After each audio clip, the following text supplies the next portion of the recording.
everybody. Welcome into session 3. It's so great to see you guys today. Welcome in. Welcome in.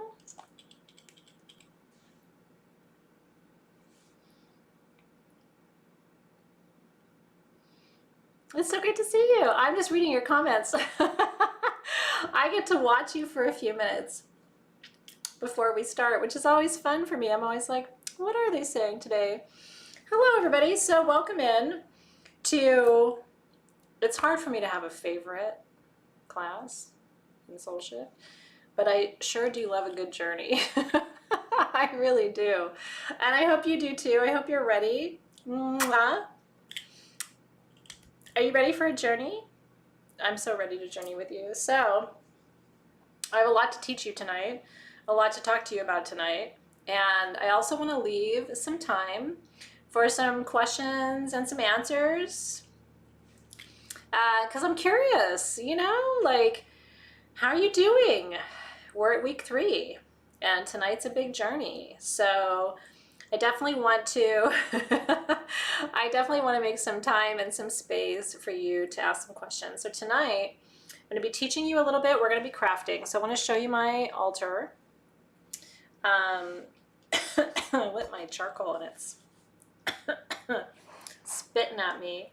I'm burning things already too, Jackie Robinson, so you are in very good company. It's Amanda's first journey class. It's so exciting, isn't it? I'm really happy that you're here.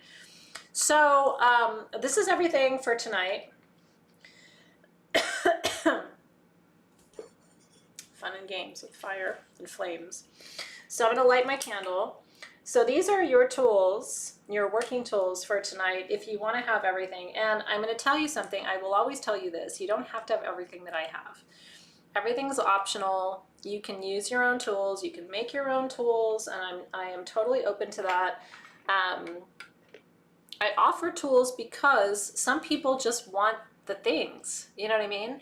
And sometimes I'm like that too. I take a class and I'm like, just whatever she's got, just, give me the things. But some people don't want the things, already have their own things, whatever. So this is optional, this whole setup, okay? Every month, on the 14th, 13th, 14th of the month, I'll show you the next month's tools and give you a chance to subscribe. And then if you want them, you can. And if you don't want to, you don't have to. So it's totally optional. And honestly, you'll have a great journey tonight, whether you are just working solo with whatever you have, your own crystal, your own oils, whatever it is. So having tools does not mean you're going to have a better journey or a different journey or anything. Sincerely, it doesn't. So I hope you always hear me when I say that. But I do offer them because there are some people who they're like, what are you going to be using? Can I just get the things that you're using? And so, yes, the answer is yes, you can get them.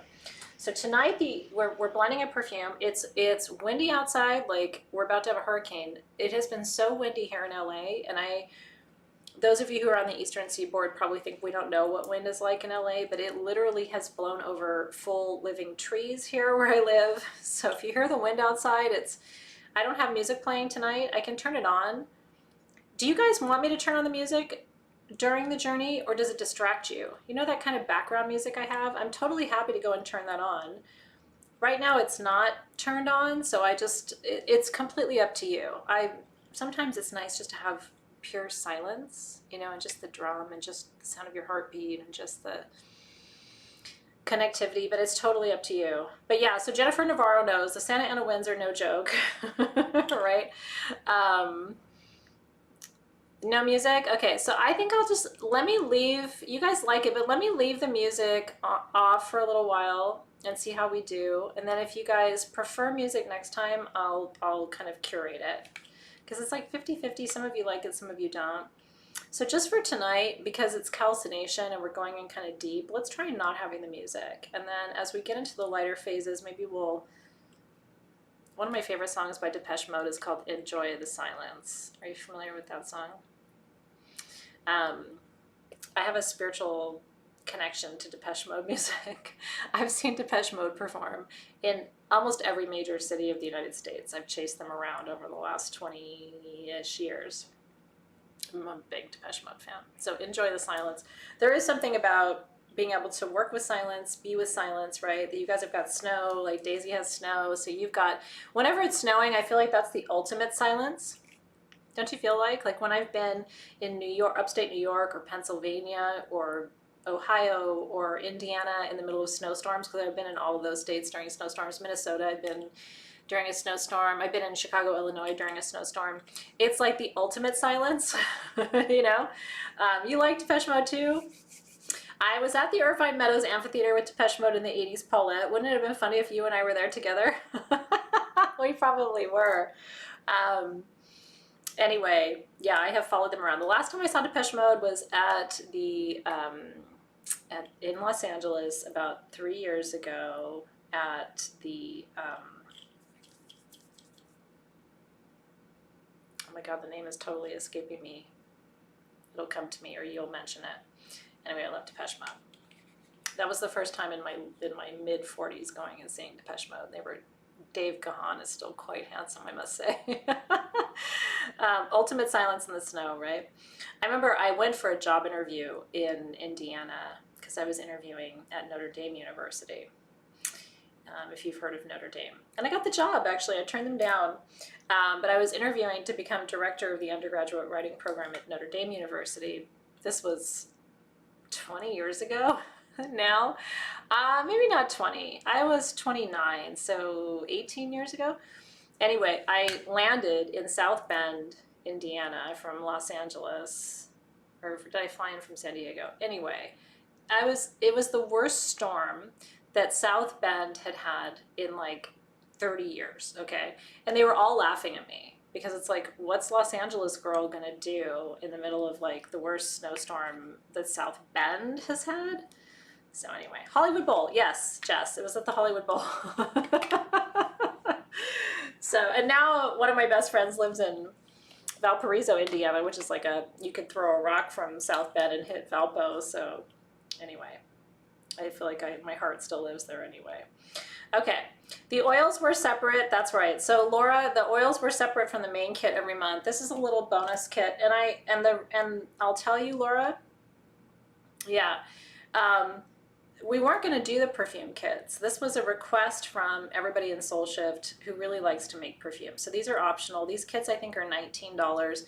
We had an embodiment perfume for Journey last year, and it was more expensive, and it was pre-blended. So this year we're doing something less expensive that we're going to blend together.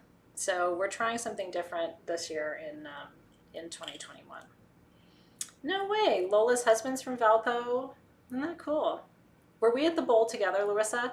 Because I was there the last night that the Depeche Mode was there, and it was three years ago, 2017. We were probably there on the exact same night. Anyway, welcome in. I hope you're excited for tonight, because I am too. And this is session 3, I should say, of Soul Shift, of our work together. Okay. Yeah, so Jerry said she didn't see them to order. So for next month, we'll let you know what we're doing. And Alexis, you can check me on this. I think it's the 1st or 2nd of each month is when those kits are going to be on the website. And then we'll ship them really quickly and get them to you if you want to work with them. So that's right, Chris. This was separate because everybody said, oh, I want to make perfume. If you don't have your perfume, what I'm going to tell you is just hang out with us while we blend and then use your elixir to anoint with before the journey, okay? Or you can mix what I'm going to do is mix my elixir with the perfume. So you can use both if you have them, or one or the other. Yeah. Isn't that fun? Is that a strobe light?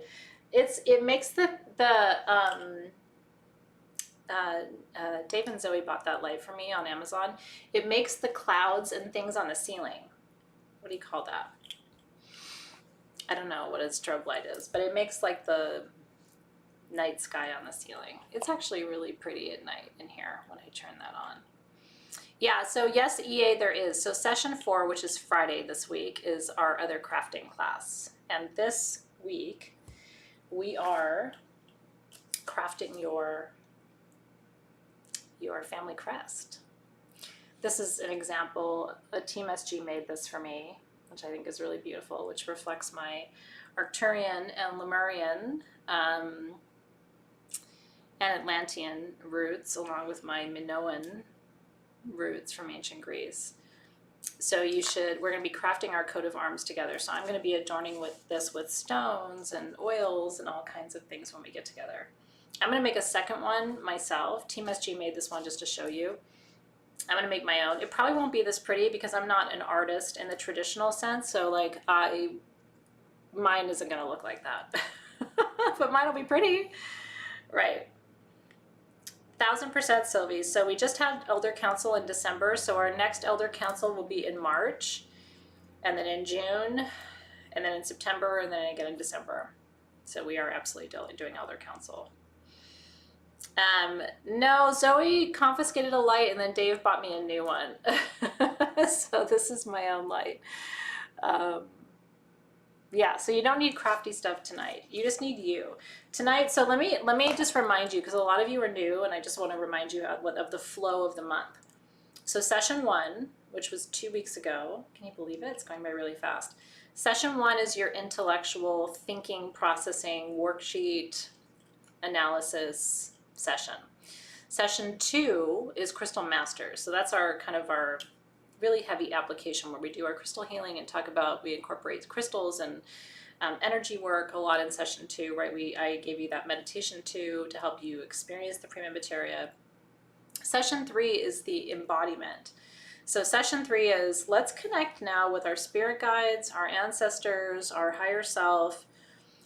Let's quiet our mind, let's drum, let's work with the bowls, and each month I'll use either bowls or drums or chimes or a rain disc or chanting, different tools to get you into an altered state. So that's what tonight is. And then session 4 is our crafting session, when we kind of pull it all together and go back through the themes of the month and integrate our learning and our experience so far. So yeah, love you guys so much. I'm really grateful that you're here. Let's see. I'm just going back through your comments to see if there's anything that I can answer for you. I'm really glad you're here. Coaching will be at the end of the month. So we try to give you guys plenty of time to submit your questions, and then I go through and do an audio recording. That's right. Welcome in, Brittany. You're totally good. Yeah. I think it is, Casey, and Alexis can follow up with you. Let's see, Bonnie's asking whether her bottle is supposed to have a dropper. No, I don't think it came with the insert, your bottle. So if you want one, let us know and we can add that in. But Bonnie, I don't think it automatically came with an insert because I usually take mine out. That's probably why they didn't put them in, because I usually yank those right out.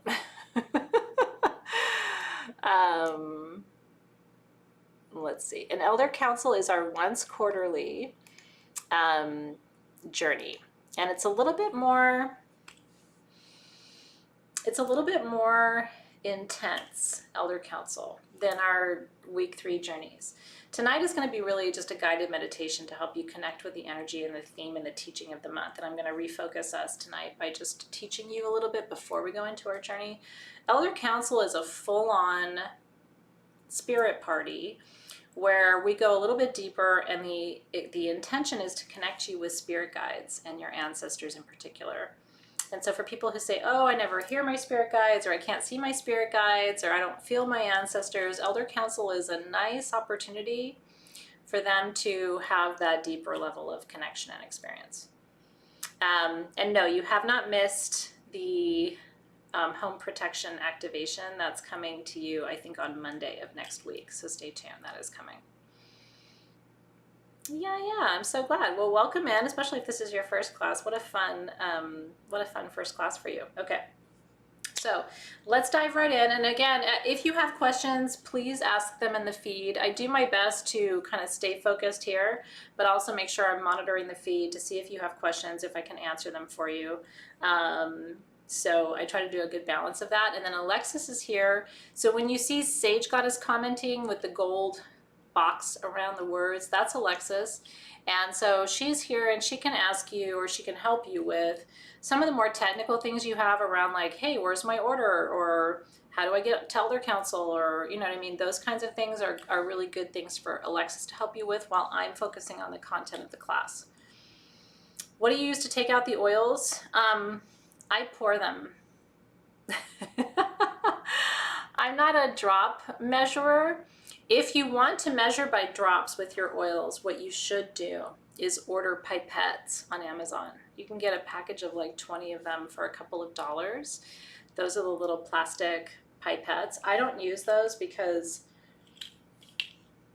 I'm naughty and I don't measure in drops. I'm not scientific in my recipes. Even after all these years with Sage Goddess, even now going back and blending the original perfumes, it's all to my nose. It's not like, oh, 20 drops of that, 14 drops of that, 16 drops of that, right? So,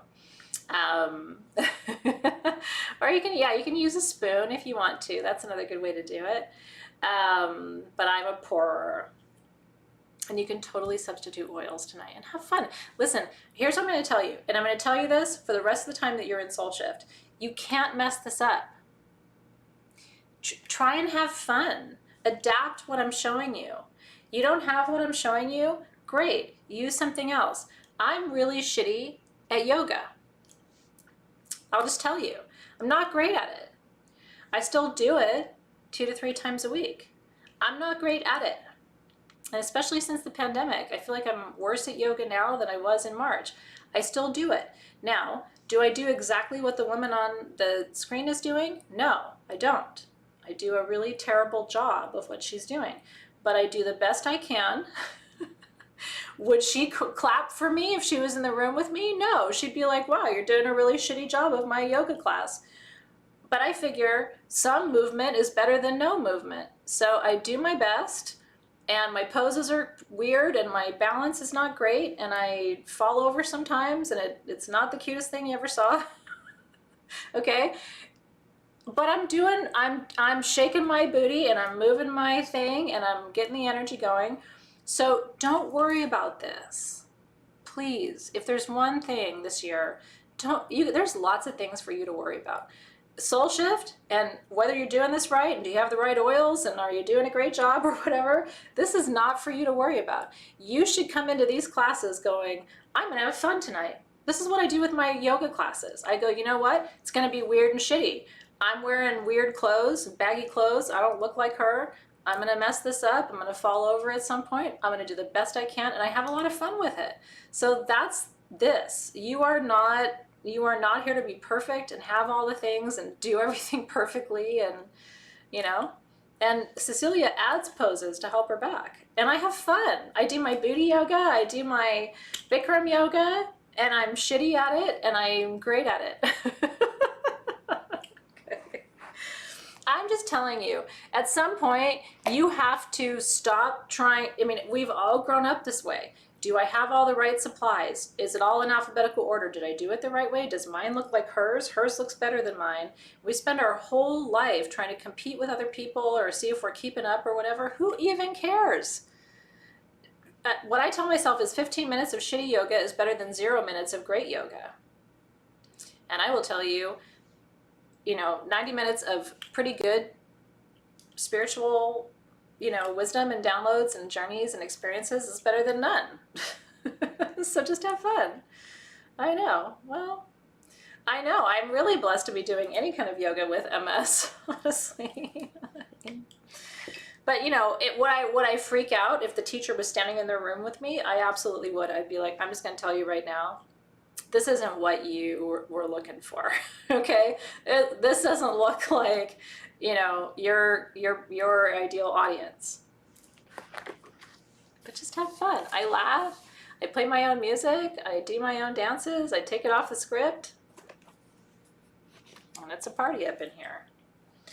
Okay, now we're going to get serious again. You ready? I take you up, I bring you down. I take you up, I bring you down. Look at that. See, Deidre said, this sounds like the speech I give to first-time creative writers who probably take themselves way too seriously and think their first writing has to be like their best novel, right? And it's like, no, some of your writing's going to be absolutely shitty. It's going to be not great. Whatever. I'm having a good time. I've actually thought about teaching some kind of online movement class that's kind of shitty, where like I'm kind of shitty at it. So if you're even shittier than me, you feel good about yourself. I've actually thought about that because I'm like, wouldn't it be fun to have an online, let's just move it because, you know, we're getting older and we should keep moving. And I'm not good at it. So, but let's turn on some great music and just see where it goes. Okay. You know, wouldn't get a huge following, but we could have a good time with it. Welcome to our shitty movement class, everybody. And no matter what you do, it's perfect because you can't screw this up. Ready? Let's go. That's how I would teach a cooking class too. You ready? Who cares if it sucks? Somebody will eat it. Ready? Go. And we could sing too with our shitty singing. Okay. Well, anyway, for tonight, we'll focus on journeying. Okay. Yeah, Amy's like, I could do that for you. Okay. So let's bring it back. So you know that we're in January, in this third dimension of reality. Okay. But you get where I'm going with this, which I'm happy about. Okay. Alchemy really, we're doing a year, right? And technically there's 7 stages of alchemy. But really, and so I'm winding it back, really it gets broken down into 3 phases. What they call the black phase, the white phase, the red phase. Okay? So the black phase, and I'm completely oversimplifying this, but at the same time, this is not a university class in alchemy, right? So I don't want to make this overly technical for you, but I'm also trying to give you enough of the kind of nuts and bolts that you feel like you really got a proper alchemical curriculum. Okay? So the way alchemy works is there's a phase where you completely work with everything in its most deconstructed, burned down, burnt out, okay, broken down, disintegrated, right? Dis means not, and integrated means whole, right? So if something is disintegrated, what that means is it's no longer complete, okay? So this first phase of alchemy was about taking whatever they were working with, metals in most cases, but other products too, right? And breaking it all down to its base constituency. And I'm going to share with you tonight some of my thoughts about why this is important, because I actually think it's the secret to everything, and it's also one of the secrets to discernment. And I'm going to really make a point of cycling back to explain what I just said, because some of the stuff I'm teaching you tonight I've never taught before. And it's kind of fun for me. I mean, this is my 10th year as Sage Goddess, right? In July, it'll officially be 10 years. And I still feel like I'm learning. I still feel like I'm uncovering. I still feel like I am in the dissolution. I am in the calcination. I am breaking things down. And no matter how long I've been doing it, there's still something underneath. Does that make sense? Like I claw and I claw and I claw down, and then I look and I'm like, well, there's still stuff down there. And then I claw and I claw and I claw and I'm like, and there's still stuff down there. And one of my favorite teachers is the shaman who does ayahuasca with me. And he was the one who really illuminated this for me a couple of years ago. And I still talk to him all the time. I'm going to do ayahuasca with him this year. But I didn't do ayahuasca at all in 2020. It was the first year I'd gone without doing ayahuasca in 5 years, which was really intense. I mean, not working with really in any significant way with any plant teachers in a year. Although I'm going to tell you something, I'm really glad I did it, because I also love, I think sometimes people overdo it with plant stuff. You know what I mean? They do it all the time, or they don't take a break and really engage their own internal wisdom, their own internal compass, their own internal sources of energy, wisdom, and power. So I'm really glad I took a year. Actually, it's been a year now, and November, December, January. It's been a year and almost 4 months. So by the time I do it, it'll be at least a year and a half away from all of it. And even though I'm not thankful for COVID in all of the ways, I'm actually thankful for this complete kind of break from all of that. Because no, ironically, I didn't feel like I was missing it. But that's the nice thing about plant teachers, right? So ayahuasca is a tea that you drink that's made of two plants, the Banisteriopsis kaapi plant and what's known as chacruna. And the chacruna plant, C-H-A-K-U or R-U-N-A, the chacruna activates the DMT in the Banisteriopsis kaapi. And so the two of them together create this tea that's a very powerful hallucinogenic, except you're pretty much wide awake. I mean, I would be able to teach you on ayahuasca. I'm very present. I talk to him, I'm looking around, I can see everything in the room, but everything it's like looking in infinity mirrors, right? So I would see you, but then I would probably see behind you and all of your ancestors and everything else. It kind of like opens the aperture. Anyway, this isn't a class about ayahuasca, but I wanted to share with you that I've been off of medicine for such a long time now that I feel like I've had this really fun opportunity to explore other methods and modalities. So when I knew that COVID was really real and we were not going to be able to travel or work with plant medicine, I set the intention to bring in new teachers to help me expand, but without plant medicine, to expand my toolkit in other ways. And so one of the teachers that I brought in, who found me in early 2020, so I started working with her in April, is an energy worker, but she doesn't work with any plant medicine. And so she has her own protocol and her own methods. And so some of the stuff I'm teaching you tonight came from her. And her philosophy is there is a way to access that level of awareness without ever working with plant medicine. And my ultimate goal actually is to learn that, because a lot of my clients can't ever work with plant medicine. They're on antidepressants or they're on different medications that just don't agree with working with plant medicines and ceremony, but they still should be able to have that kind of transcendental experience. So one of the things I worked on this year with her, and I'm still working with her, I adore her, I'll probably keep working with her for a long time. But one of the things she worked on with me is, so how do we get from beta state consciousness, which is where you are when you're just wide awake. Like right now, you and me, we're in beta, okay? Beta is the state of consciousness that you're in when you wake up in the morning, when you're cooking breakfast for the kids, when you're getting your day together, when you're making a presentation for work, when you're taking a class and you're trying to focus and take notes. This is all what we call waking state consciousness, or beta state, okay? Alpha consciousness is the state down from beta. And again, we're not going to go too deep into this tonight. If you're interested, we can always explore it more thoroughly. But alpha is the next level down. And then from beta to alpha, after that you go from alpha to theta, and then from theta to delta, okay? So ayahuasca basically is taking you into theta and delta states of consciousness, but we know that our brains can get us there without medicine. We know that. The question is, how do we do it? So I'm going to show you a couple of techniques tonight that I have used this year to reach different states of conscious awareness without plants.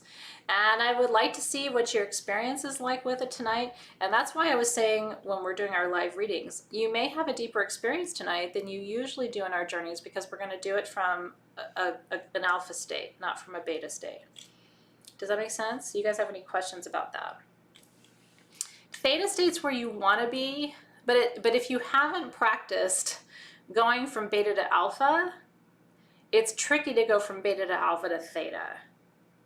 Right? Because alpha is kind of where you are when you're daydreaming, like when you're supposed to be paying attention in class, but you're listening to the birds and all of a sudden you're thinking about something else. That's alpha, right? So I'm going to teach you these two techniques tonight. What's really cool about the techniques is you can use them anytime. After I teach this to you tonight, this isn't like secret wisdom. I mean, I didn't know it until I was taught this year. So these are new techniques to me. But you can take them, use them anytime, anywhere. You can teach them into anyone, and you can also maybe practice them and see if you come up with your own techniques that maybe you like even better. But tonight's going to be an introduction to you to what it feels like, right? I agree, Colin. I think this is the goal, because everybody should be able to experience these deeper levels of conscious awareness without drugs, right? And because I couldn't work with any kind of hallucinogens this year, even though I love it, part of me was really thankful for the break, because what it forced me to do was explore, okay, are there other people, other tools, other ways to get in that don't require any kind of travel and any kind of external intervention? And the answer is yes. And it's not as immediate. I mean, when you drink ayahuasca, an hour later, you're in, whether you like it or not, and you can't get out. I mean, that's the other part of ayahuasca that's really hard, because at least for me, every time I do ayahuasca, which is usually an 8-hour experience, there's usually at least a whole hour that is wildly uncomfortable. At least a whole hour. And you want to get out and you can't, because she's usually teaching you something that you didn't do right, where you made a mistake, and she takes you in and she kind of shows you and shows you and shows you and shows you. And you know, when you're in ayahuasca, you can get very sick. I mean, it's just very hard to like have someone being like, but you need to see, you need to know, you need to learn. It's like, so the rest of the journey is very beautiful, but there's always that half an hour to an hour where it's like, but do you know what you did? But do you know what you did? But do you know what you did? And you're just like, okay, I get it, right? So it's very emotional. It's very challenging. And for some people, that is enough to keep them from wanting to do it, because there's no eject, right? If you're going to stay in that moment for as long as she wants you to be there until you're able to break out. Yeah. So tonight, let's try it without anything and see how you go. And, you know, if you want to have those kinds of experiences, there are places to go and people to work with, and, you know, there's places to go.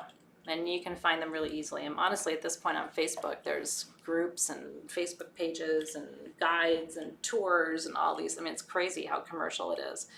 But I would say, I think there's real value in learning how to do it without all of that. Yeah. You do come out of it eventually. You do. When she's done. And then she shows you something beautiful. But for that time that it's tough. It's tough. And it's every time, right? So it's, you know, and you don't know what part it's going to be. So it's like, okay, is this the part? Oof. You know, like, oh, here we go. Okay, so back to alchemy. I love that. Ting says, I feel that way sometime after moon ceremony too. That's right. Yeah, you guys are all accurate in your comments. That's right. So, you know, I mean, if it's calling to you, you'll find your person and your way and all of that. But for tonight, I want to see if we can experiment with some other options for ways to experience this. Yeah. Okay. So, the 3 phases of alchemy. The first phase, so the ancient alchemists described these 3 phases in Latin, okay? And they attributed 3 colors to the 3 phases. And you'll hear me, right? I'm trying to keep up with your questions and your comments, by the way. So if there's something in particular that you want me to come back to, let me know. Oh, I love that. Is it Clisha's Corner? She said, Athena, my daughter-in-law is here with me and she's in the beginning of labor. Contractions are bearable. She's going into meditation with us. Is that okay? I think that's amazing. Watch for taco, right? That was always the acronym I was taught by my doulas. So if her contractions get too close together, you know, I want to make sure you guys are in a safe place to be able to deliver. But as long as they're far enough apart and they're manageable and she's comfortable, meditation's a great way to be going through the early stages of labor. So we're bringing a baby in tonight. That's how we roll. Okay. So they described these 3 phases of alchemy by the colors. And the first phase is the black phase, what's called nigredo, because nigredo is the Latin word for black. And then albedo, which is the Latin word for white. And then rubedo, which is the Latin word for red. So nigredo, albedo, rubedo. And the idea was, in the black phase of alchemy, you are stripping everything away, right? To be clean, clear, and absent of external forces, influences, that what they thought of as sort of the black phase of alchemy was really the core essence of who you are without other people's expectations of you, their projections of you. So for me, I don't look at the first phase, the Negredo phase, as something negative. I look at it as something quite positive and beautiful because, and I want you to think about your own first phase, your own Negredo phase. When you were in your purest form, before you got jaded and cynical and you stopped believing in people and you'd gotten hurt so many times and rejected at work and rejected in relationship, before all the human stuff happened to you, right? Do you remember you back then? This is important for you tonight to start thinking about this, okay? I remember me in this phase, and I literally sometimes have conversations with her because the me in that phase was truly, in some ways, really naive. I can't ever get back to that phase because there was just so much she didn't know, you know what I mean? And now I do. So, but I look at her and long for her sometimes. I really do, because she was willing to, you know what I mean? She was willing to indulge a little bit, give the benefit of the doubt in cases where now it's hard for me. Yeah, so Jenny said, thinking of those times makes me tear up. It does that for me too, Jenny, candidly, And for those of you who say, I don't remember, so hold there for a second, okay? If you can't remember that in this lifetime, what I'm asking you to do tonight is go underneath this lifetime, okay? If the events of this lifetime have already, right, so created enough barnacles on you that it's hard to even burn you down to that core, right, which I completely understand. Because for many, many, many of us, there's a loss of innocence, and it's so hard to get back to anything that even feels like that. But I need you to try tonight, okay? And if the baby has hiccups now, aww, baby boy Aquarius full moon mommy is crying when Athena started talking to her. Mwah. We're so happy to be doulaing you through this birth tonight. Holy smokes. Mwah. And a lot of us are mamas. So you've got, that baby has aunties all over the place. You get tired of taking care of that baby, you send it over here. I will take that baby from you and give it back to you in a week. I am so ready for babies. I don't want to have any more. I can't, but I would love to take yours and take care of it. But anyway, I need you to try and get underneath whatever that hardened exterior of yours is, because that's the work of tonight, okay? So let's say you're like, nope, innocence, can't remember it, can't speak to her, can't get back to them, whatever it is. I want you to try to get just a little bit underneath that. So maybe it's the lifetime right before this one, or maybe it's it can, Phoenix. It can be as young as age 5, and it can be something even earlier than that. It can go back to utero, right? This could be you in the womb. This could be you before you took the leap to come in, right? Before you said yes, right? This can be before all of that. This does not have to be in this lifetime. I love that. Equus 1B said, let's visualize the innocence of the baby and connect to that, right? So maybe we're talking about this new life coming in tonight. I don't believe in accidents. Maybe we're talking about right now in this moment, because I love teaching case in point and working with what's in the moment. Maybe we're working with the energy of this new life coming in as we speak. I mean, it's literally, right? The contractions. Contractions are the universe going, right? Like, come in and breathe out, and inhale and exhale.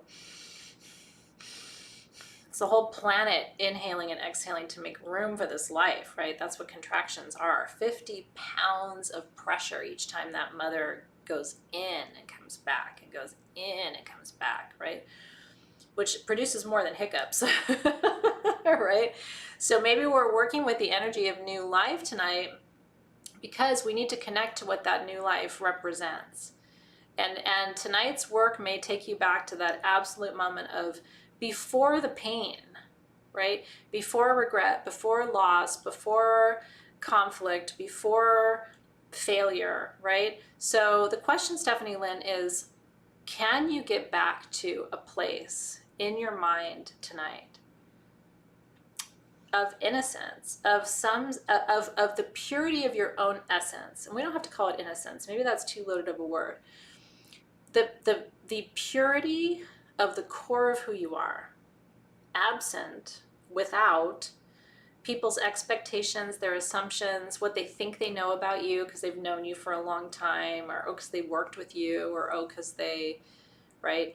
The core of who you are that's bigger than other people's knowledge, awareness, expectations, experience, or assumptions. The bigness of you. And I need this too, I will tell you. I mean, I am doing this work right alongside you this whole year. I'm really excited about it because I want to get back to some of that. Because a lot of my joy sits in that place. And when I get too jaded, cynical, overwhelmed, mired down, I lose my joy. And then it's hard to look at this world that we're in right now with any kind of optimism, because it's like, you know, you start to buy in, you start to sink down, you start to get buried in that broader sense of cynicism and the loss of faith that comes with it. So part of alchemy is, let's strip that away. Let's take all of that off the table, right? And if it has to go back to in utero, then take it back in utero, right? For me, the last time I remember really feeling like that was 2, 3, 4 years old, truly. Because by the time I was 5 and 6, my sister had been born, and I remember there being just distinctly less kind of space, as there usually is, right, when another child comes along. But I remember feeling like I was a burden, or like I was, I remember feeling I wanted to try and help take care of myself because I didn't want to make people have to do more. I remember thinking like, gosh, am I trouble? Am I a burden? You know, because now they've got a baby, and then my brother is 11 years older than me. So there was a much older child and now a new baby. And here I am at 5, and I'm like, you know, and my dad's gone all the time because he's working all the time. So how can I make myself a little bit more resilient? So I wanted to grow up really quick, which meant I tried to act always older than I was, which meant I don't really remember feeling like playing or pretending, or because I was trying to grow up and take care of myself. That was the message I was getting, right? And I didn't mind it. I was like, okay, well, I just need to grow up and get strong and resilient and help these people because now they're really busy and I can't just sit around asking for things all the time, right? So I learned how to read really fast. I learned how to talk really fast. I learned all these things really fast. So what would it mean? And I want you to close your eyes for just a moment. And it's interesting that a lot of you have had those experiences, similar feelings, right? Different reasons maybe. And by the way, nobody ever said that to me. I mean, I have the 2 most amazing parents on the planet. I really do. I mean, flawed as all parents are, but I really have no complaints. I really don't. I was well taken care of. I know I was loved, right? But I definitely got the feeling like it's busy now, right? So what would it mean for me? What would it mean for you to allow ourselves tonight to work with this metaphor of being in the womb, and to really like try this for a moment before we even start the rest of this. But close your eyes and let's give our bodies this gift tonight, right? Of feeling so welcomed and anticipated and loved and appreciated and nurtured and supported and held, right? And imagine feeling that you have all the time and all the space to do that. You know, that you don't have to hurry or take up less space or make less noise, that everything you do, in fact, and everything that you think and everything that you are is perceived as this gift, right? And if you need to, so Missy, this is what I'm preparing you for. So Missy says, I need to go back further, right? So then tonight in the journey, you may need to go back before utero in this lifetime. You may need to go back to the end of the last lifetime to reconcile some of that. You may need to go back to the last lifetime you experienced with your mother before this lifetime, because we've all ping-ponged with each other over the centuries. So maybe you need to go back and have another go at that relationship before it manifested here, right? I mean, only you will know where this is going to take you. Well, when Rochelle Smith says, what if you weren't wanted? I mean, I'm not laughing. What I want to say to you, Rochelle, is a couple of generations ago, I don't know how much wanting, I mean, a lot of us were kind of accidental, right? I mean, a lot of us were, maybe we were wanted, maybe we were surprised, you know? I was pretty intentional when I conceived my kids. I wanted to, and I didn't have a lot of time because of my age. But a lot of us have this experience of like, well, she's here, you know, now we're gonna make this work kind of thing. So you're not alone in that either, right? A lot of us are happy accidents, whee, right?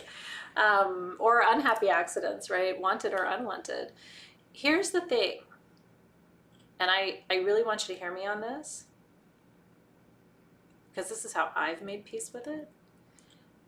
Even if those two humans, and I mean this with all the love, okay? The people who brought you on this planet are human. They're lovely humans. They are absolutely imperfect humans. Whether they wanted you or not, the planet wanted you. And they were in service to the planet, because you are absolutely meant to be here. No question, no doubt. I mean, zero. You have to be here right now. There is a universal imperative for your life. So those humans did the best they could, consciously or subconsciously, to get you here. That was their job. Whether they wanted you and set up a crib for you, or weren't sure about it or whatever, the planet wanted you. The universe absolutely chose you with a precision that's undeniable. It wasn't an accident. Like, you're absolutely meant to be here. So anyway, maybe it's just because I've had to make peace with this too, because I don't know how much my parents wanted me or whatever. Who knows, right? And I'm at the point now where I don't really care. I believe that the universe wanted me to be here, and that those two human beings did the best they could to get the job done. You know what I mean? And high five, you guys, right? I mean, this is the parental stuff. A lot of people have asked me like why I don't seem to struggle with it as much. And I will tell you, they all did the best they could to get you where you are. And it probably wasn't good enough. You know, I mean, you probably would have done it differently, or, you know, but if you start to look at everybody as these really great humans who did the best they could, you start looking with compassionate eyes at the whole scenario, right? They did the best they could. And then the universe said, thank you, because the whole goal was just to get you here. And now you're here. So what are we going to do with you? What are we going to do with you, right? So look at those parents, or those people, you know, adopted, not adopted. Adoptive parents, and you guys have heard me say this a million times, have my biggest gratitude, because adoptive parents have stepped in to complete the contract. And it's simply on a soul level. I mean, that is the ultimate act of service, right? Yeah. Whew. I see you, Carla. She said, my daughter committed suicide 2 years ago, and I have to keep telling myself that she knew she was wanted. Yes, I believe that is true. And I will tell you that as hard as it is, I believe we have these contracts, and some of them are not as long as others. And it's so human of us to look and say, could I have done this? Could I have done that? Would I have extended the contract? Did she know she was wanted? I mean, it's invariable, right? But again, also looking at yourself with compassion and saying, I got her here, right? And she completed her contract. If you believe what I believe, right? And so that's why, I mean, I look at everybody in my life with just such a sense of gratitude that they're here, because I know contracts are varying and they can be very short and very long. And we don't always have full visibility into them. So again, I look at you with gratitude and say, thank you for getting her here and keeping her here to complete the terms of her contract. And thank you guys for being a community, by the way, who's willing to have these conversations. We have to be able to talk about these things because we all experience suicide. We all experience loss. We all experience, right? Look in the feed. You're not alone. And I think it's really beautiful for us to come together and to begin to heal, because we're all finally realizing that there's a common language to describe what all of us are feeling, whether it's being unwanted as a child or losing a child later in life. There's a sense of like, what does it mean to have a soul contract? And then how do we get to, and this is the part of tonight that I think can be transformational. How do we get to the terms of the contracts? How do we get to the terms of the contracts, right? Understanding those terms, recognizing our part in it, but that we're not fully responsible for all of those terms, because a lot of us put all that responsibility on our own shoulders. Like for our children, we assume we're responsible for every aspect of their contracts, but we're not. We can't be. So at a certain point, we have to look and say, okay, so what's my part, right? Am I doing my part accurately? And then when my part, gets to its conclusion, do I understand how the rest unfolded and what the other factors and variables were in there? So I don't take it all so incredibly personally. And the same applies to miscarriages and abortions. I mean, we can have that conversation too. Not necessarily tonight, but I'm just saying. Right? These are all experiences of contractual relationships where we have to start to look and say, am I doing my part? Have I done my part? Because that's where you find peace. And the answer is you have done your part.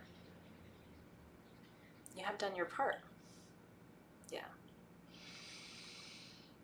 Woo. Yeah, I see you guys. Okay. Back to alchemy. Ready? I told you I'd take you up, I bring you down. I take you up, I bring you down. So calcination is the non-Latin name for the first phase of alchemy. And calcination, literally, if you go back to the Latin roots of that word, means to burn something down to the bone. And thank you guys for being here. I just want to see, there was a question somebody was pointing me to. Can you write a new contract? I believe you can. And I believe you can extend a contract, but only your own.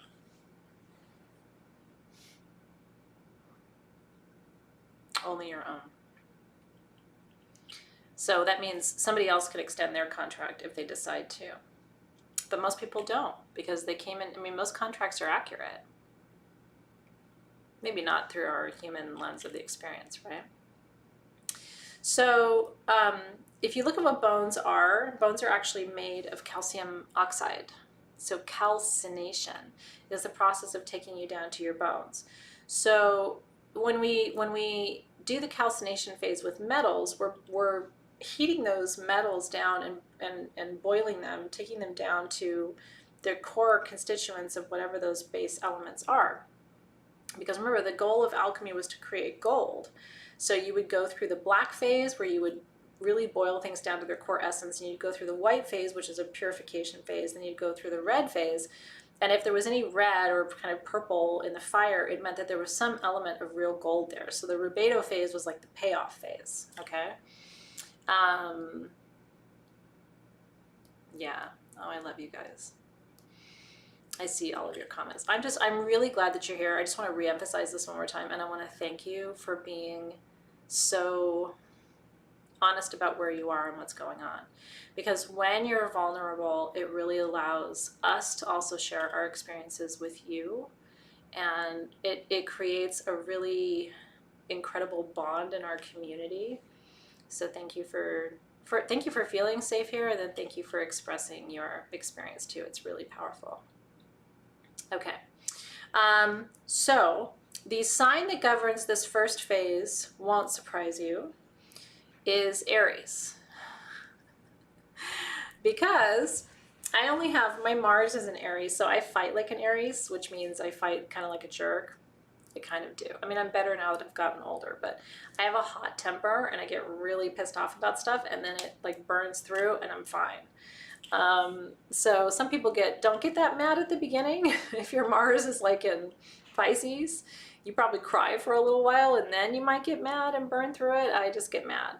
So anyway, Aries is very good at focused fire. Aries is like a breathing dragon, right? So this first phase is about getting clarity and feeling that dragon's breath onto the parts of you that aren't you. The parts of you that aren't you, okay? So Sylvie doesn't have fire in her chart, and then Dr. Chris is an Aries. So like you guys are on the polar opposite ends of the oh, Aries, and my son's an Aries.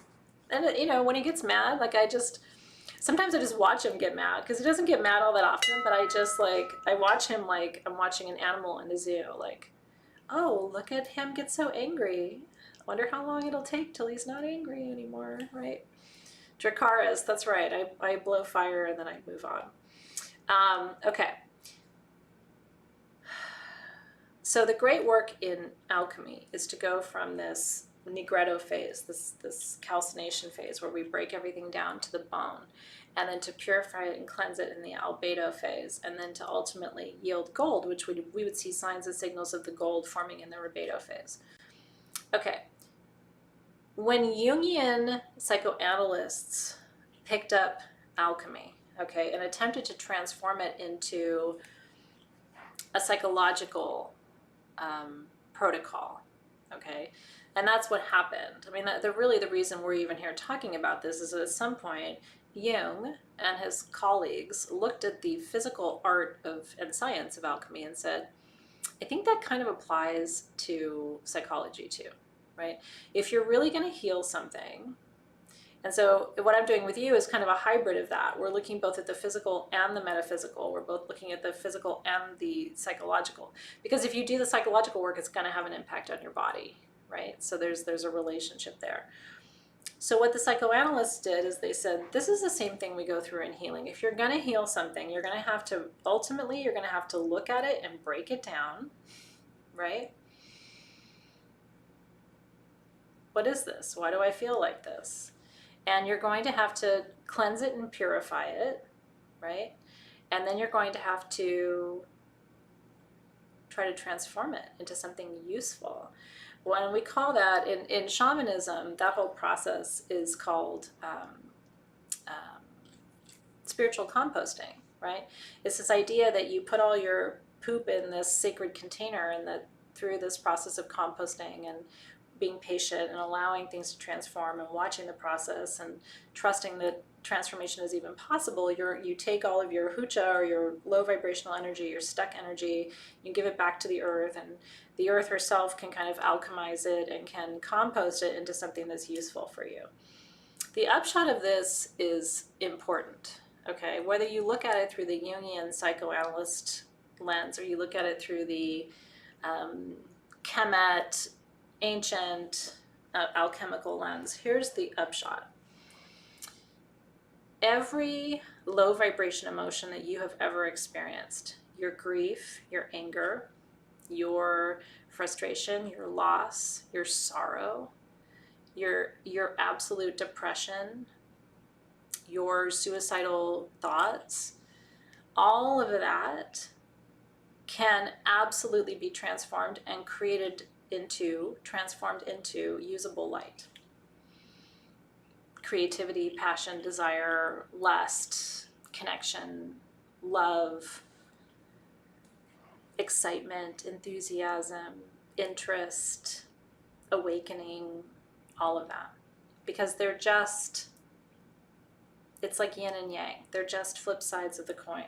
So the ultimate process of alchemy is the process of taking those darker energies, dark matter, and transforming it into light matter. You can't do that unless you know what you're looking at. And part of what we're doing tonight is figuring out, what are you actually looking at? Now, there's two things I want to tell you before we kind of dive into the actual physical practice for tonight. First of all, do you have any questions? Please feel free to share them as well. I love it. Siren of the Void is like, did I miss much? I don't know. Yes and no, but you're right on time, right? One thing to remember is that the appearance of things is not the essence of things. This is one of the first really powerful, for me, rules of alchemy. I'm going to say it again. The presence of things, the appearance of things, is not the essence of things. Okay? I'll take myself as an example. There are times when I look at myself in the mirror and I almost kind of laugh, because I've had just a lot of lifetimes as a man, and there are still moments when I look at myself and like, I can't believe that this is like the thing that I chose this time. Like, really? And I have fun with it, but there's so many times where I'm still like like, I just almost can't believe it, right? The appearance of things is not the essence of things. So my body is not my essence. It's not. I mean, maybe yours is, but mine is not, okay? My relationship is not my essence. This is like the 84,000th relationship I've been in, and I love Dave, heart and soul. But this is not the essence, right?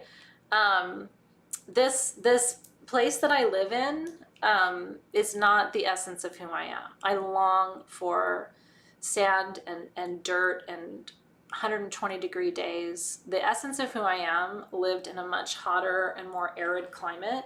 So when it's cold, I literally am like, what am I even doing here? Like, I should not be here. So the essence of me, when I really tune into it, is male, masculine, in a desert, much older. And so there's times where I'm just like I just can't believe I picked this skin suit. And it's nice, I appreciate it, but it's not the essence of who I am. And one of my soul gifts, and some of you may have this gift too, I'm really good at looking at people, even just on Facebook, and seeing their essence, not their presentation, right? So I can look at someone who's got really long hair and she's very feminine and she's all made up, and I can look at her and I'm like, I can experience her essence completely differently than that, okay? Yeah, Christiana says, I long for sand, sun, ocean, and heat. I don't need ocean, I just need sand and heat. Like, oppressive desert conditions is my essence, right? Yeah, I'm in LA. So how do you find your essence? There's no concrete way to find your essence, but that's part of our journey tonight, okay? Is I'm going to ask you in this journey that I'm going to drum you through, I'm going to ask you tonight to take it all off, if you're willing. If you've ever felt like, Shelly says she's good at that too. If you've ever felt like you've looked in the mirror and you're like, who is that, right? You can, and my eyes are always familiar to me, but it's like the rest of it still sometimes is like, ooh, I don't know what that is.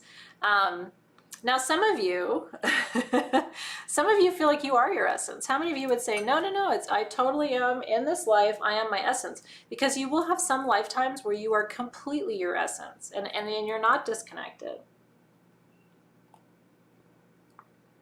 Yeah, your essence is within you. It's the core of who you are. If I took this skin suit off of you and on all the hair and whatever else and the clothes and the took you out of where you're living and all of that and really stripped you down, the essence, right? That's right. And that's interesting too for Jess. Yeah, so tonight in the journey, there's two parts of the journey. Okay, the first is I want you to get down to that essence, because here's the hint. That essence in you remembers, if you get down to the core of it, remembers love. It remembers acceptance. It remembers being wanted just for it, and not because it could do something or give something or make something or be something. It remembers. So if we're going to get into those deeper emotions and really start to feel our way through the healing process, we're going to have to get to the essence, okay? And then the second part of the journey tonight is who's in charge of the essence? Who's in charge, right? Who's the ruler of that kingdom? You ready? Okay, so let's make our perfume. We have a lot of work to do tonight. Buckle up, everybody. Taking you for a ride. Well, and let me tell you something. Only go as far as you want to go tonight. You don't have to go all the way tonight. Even if you just peel that onion back, one layer in, that's really good. That's really good. Do you know what I mean? You don't have to take every layer off the onion to figure this out. I've been doing this work for a long time. So getting to the core of who I am and figuring this out has not been something I've done in 6 months or 3 days or 2 weeks. This has been decades of work, right? So just take one layer off of that onion tonight. Just peel it back. And let your spirit guides drive the bus. Ask your spirit guides. Take me as far as I'm ready to go. I like that a lot. Take me as far as I'm ready to go. Well, it's interesting. Christine says, lately I feel like I'm learning my about Christine, just the name, is this age, number, wisdom, something else. You're coming into a deeper level of awareness. And it's beautiful, you know? And there's no timestamp on this, Christine. Whenever you do it, you're right on time. It's not like, oh, if you don't do this by the time you're 40, then, well, sorry, you know? There's no guidebook, playbook, timestamp, timeline, right? Woo! Okay, so we're gonna blend our perfume for tonight, and this is our journey to simplicity. Because tonight what we're doing is we're taking it back to the simplest elements of who you are. And my intention for this perfume for myself, just so you know, because I always have a intention for what I want to create with the perfumes that we blend. My intention tonight is I want to return to that part of myself who just loved, who just loved being, you know? Who just loved, you know, picking fruit off the tree, or being alone with the trees, or cooking a simple meal, or just being with my loved ones, or watching the sunset, even though I had seen it 100 times, 1,000 times, right? Or just lighting the incense and watching the smoke kind of unfurl. I want to get back to the core, right? Onion Club, I love that. That's a great hashtag too. So I'm gonna burn just a little bit of our incense. This is your transformation incense. So anytime you feel like you're transforming from one state of being to another state, or one state of energy to another state, get some of the ash off there. There we go. You can burn just a little bit of that, and it'll bring that energy into your space. Just kind of sending some of that over your way. Ooh, that smells good. Zoe loves burning charcoal. I wish she was here. It's like her favorite thing to do. Okay, so when we make perfume, and a lot of you have been with me for a long time, but some of you are new, when we make perfume, we always want to start with our base note, okay? So in these 3 perfumes, Spikenard is your base. Spikenard is for sure the deepest of these 3 notes. Yeah. And Spikenard, as you know, some of you know, heals the heart. Spikenard was the oil that Mary Magdalene used to anoint the feet of Jesus Christ in the Bible. It's one of my favorites. People either love it or they don't. For me, it just brings me back to my roots. I can feel a connection to it in my body. I always feel it right in my heart. So you can take a nice deep inhale there and see how you connect with it. And then the next note, because your grapefruit is your top note, the heart note for me is frankincense, although some people consider frankincense a base note too. But in this blend, I think it works as a heart note. And frankincense has been used for thousands of years. In Chinese, the name is, I'm not going to pronounce it accurately, but the name in Chinese translates to calling back your soul. Isn't that beautiful? So try these 2 together. I mean, that is sacred space. You don't even need anything else. And truthfully, if you don't want to add the grapefruit, you don't need to, because frankincense is going to open the door to help you access ancient wisdom, which is about stripping down those layers. And then the spikenard is going to bring in that essence of unconditional love, which you need to do this healing work so that you feel held and supported. There we go. Turn the light down a little bit. It reminds you of earth. I like that too. Yeah, and you can try them just on your charcoal too, if you want, before you blend them. So I'm going to add my spikenard in first, and I'm going to put most of my oil in. I really want a heavy amount of the spikenard, and because I'm really going to use this blend a lot. I'm doing a lot of this work on my own right now in my own healing practice, so I'm going to use both of the full drams, but it's up to you how much you want to use. If you like one more than the other, use the one more than the other, right? Spikenard is very strong. It really is. But what's cool about spikenard is your soul recognizes it. Now you're going to see what grapefruit does, because grapefruit is a top note, and top notes you always want to add last, because top notes tend to be notes that can hijack a perfume. Meaning, if you started with grapefruit, that perfume's going to smell like grapefruit no matter how much spikenard and frankincense you add, because top notes tend to be very forward in a perfume, very strong. And you don't want to over sweeten this blend, in my opinion. Grapefruit is uplifting. It brings clarity and emotional healing. So that's why I thought it was so important for this month, because without clarity, the work that we're doing is almost, yeah, like any more than that, it's going to become a grapefruit perfume, and I don't want that. So I probably put about half a dozen drops in there, and that's it. You see? And then just turn it, I dripped it on my notes. Just turn it a couple of times, and then get a good smell of that. Whew, that is beautiful. And if you have extra, and into your clothes. The base note is not always the strongest thing you smell. Sometimes the strongest thing you smell is the top note. So certain oils fit neatly into categories base, heart, and top note. And I am going to teach more about perfuming, hopefully this summer. I was supposed to start teaching it at the top of the year, but with COVID and everything, I haven't done as much as I want to do. So hopefully I'll be able to teach more about proper perfuming sometime this summer. But so there are certain categories, and certain oils fall into those categories neatly. But some people do consider frankincense, for example, a base note, and spikenard a heart note.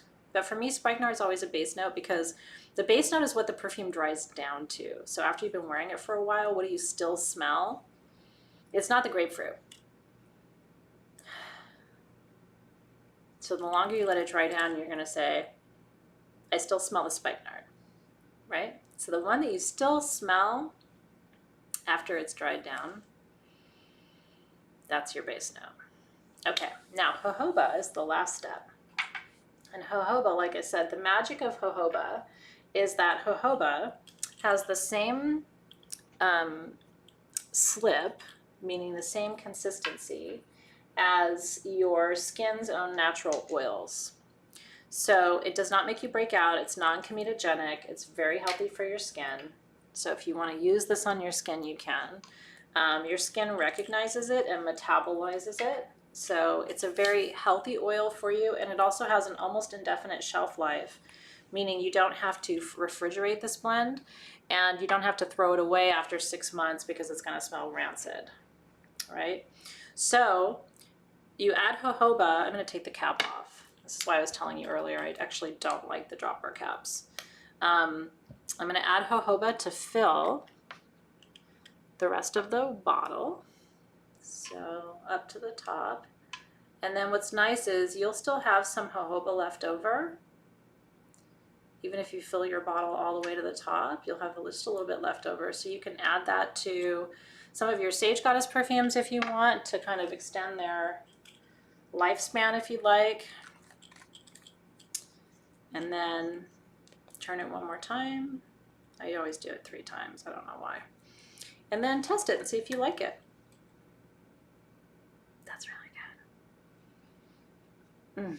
It's just enough grapefruit. It almost has like a tea-like smell to it because the combination of the spikenard with the grapefruit. There's a tea, like a tea-like smell to it. So yeah, grapefruit I added last because it's a top note that can overwhelm your perfume. Grapefruit, lavender, rosemary is another one that can hijack your perfume, and then all you can smell is that, right? And then if you want to, you can take a little bit and pour it onto your charcoal disc. Again, if you have a little pipette and you want to be neater and cleaner about it, that's the best way to do it. And then you can actually use your perfume as an incense too. That smells so good. Yeah, I love it. So Jessica doesn't have grapefruit, but she's using honeysuckle. I like that too. So it's all over me. I don't really need to anoint with it because I spilled it a lot, but a little bit at my third eye for what I know, at my wrist for what I do, and at my ankles for where I go. And that's what I got. We had these at sagegoddess.com. I think we might be sold out right now. If you guys wanted us to restock it, just let us know. We weren't sure how many to put on the website because we just weren't sure how many people would want it. And we didn't want you to feel obligated or anything. So, but if a lot of you missed it and you're like, you know, we will have another set for February, but if you really want this set, let us know too, and we'll see if we can restock it for you.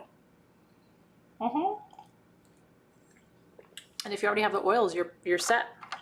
That's why we didn't make enough for everybody, because I just figured some of you either have them or gonna do your own thing because you're your own person. So anyway, that was fun, wasn't it? And then this came with a label. So if you want to name your blend, and then it's a sticker, so then you can peel that off and put it on your bottle. And you can name it whatever you want. This year, I will tell you, I'm gonna name mine by the month. Because it got to a certain point in the year, maybe it's because I'm getting older, I couldn't remember what I named, which month my names were. I didn't write it down. So I named all my perfumes that we made last year, but I didn't write down what month that was. So by the end of the year, I'm like, which one was January? So this year, I'm gonna name them, but I'm still gonna put the month on them, maybe on the back. Because as I get older, I am finding, I know. Yeah, you don't need baby wipes, just wipe it on your clothes. Yeah, I'm so glad. January Earth Love, I like that. You want just labels? That's an interesting suggestion. I don't think that'd be a problem at all. We could probably do that for you. We could probably just put a format for a label like in your classroom or something, and that way you can just print it out. You know, if you have label paper at home, that could be something for you to do too. So this is your journey back to simplicity, back to the core and the essence of who you are. So if you want to create a scent talisman or a scent association, as we call it in shamanic practice, what you want to do is inhale this scent 7 times.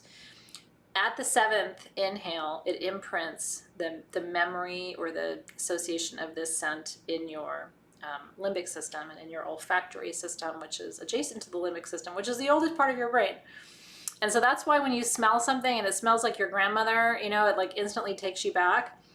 That part of your brain is so old, and it connects to these really deep subconscious memories. And so if you want to work with that intentionally, which I do all the time, 7 inhales, you ready?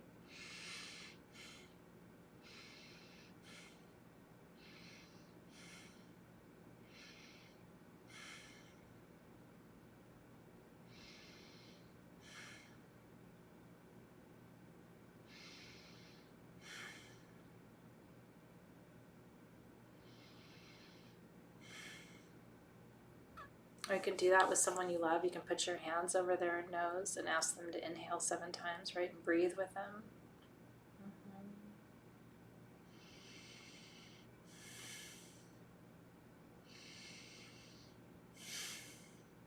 It's a beautiful way of incorporating aromatherapy into your ceremonial work. So there you go. Your journey to simplicity. So the 7 inhales is called scent association. Yeah.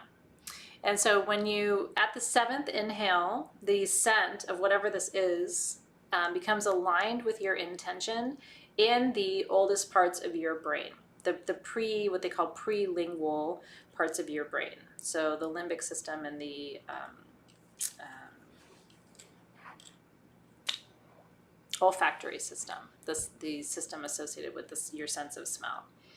And so it will lock the memory of this energy with this intention. So simplicity, and your brain will start to lock, okay, this is what simplicity smells like. And then what will happen is you'll be somewhere and somebody will be burning frankincense, and your body will start to naturally align to that energy. Or somebody will have grapefruit burning or diffusing, or you'll smell spikenard in a perfume, and all of a sudden your central nerve, because this is all happening outside of cognition, right? This isn't about like, oh, I remember that, let me do this. This is the oldest part of your brain that isn't even accessible today through your conscious mind.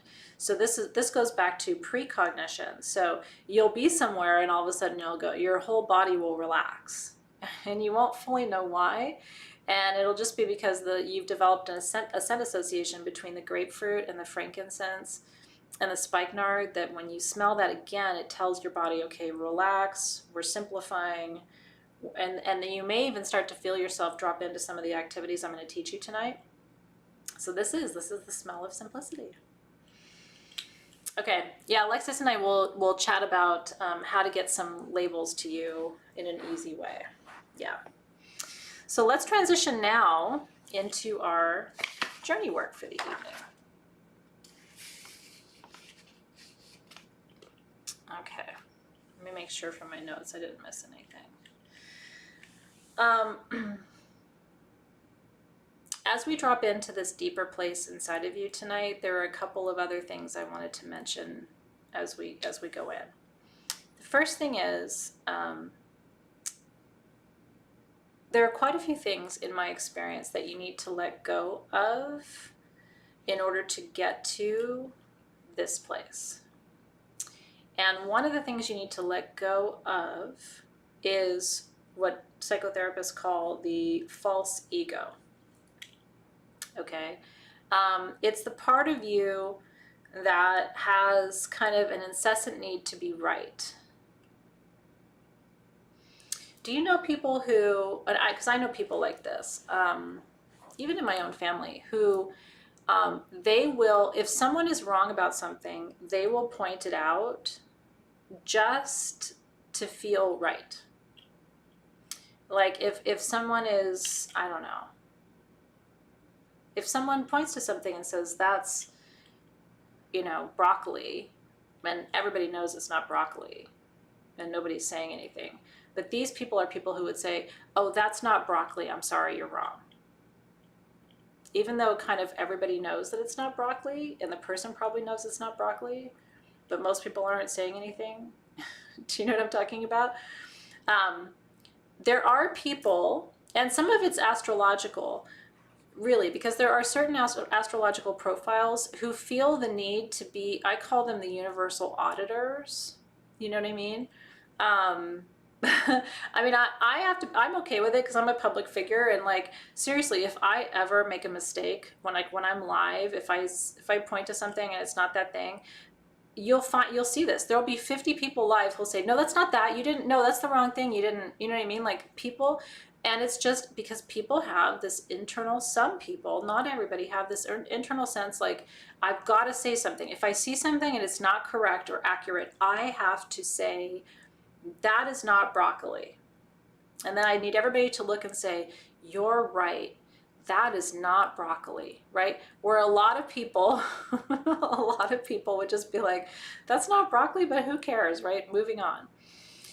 So, and I'm pointing this out to you because what I have noticed is this, and for me personally, by the way, I don't care because I make mistakes every day. And I honestly, half the time I'm really grateful if somebody points it out so that I can see it.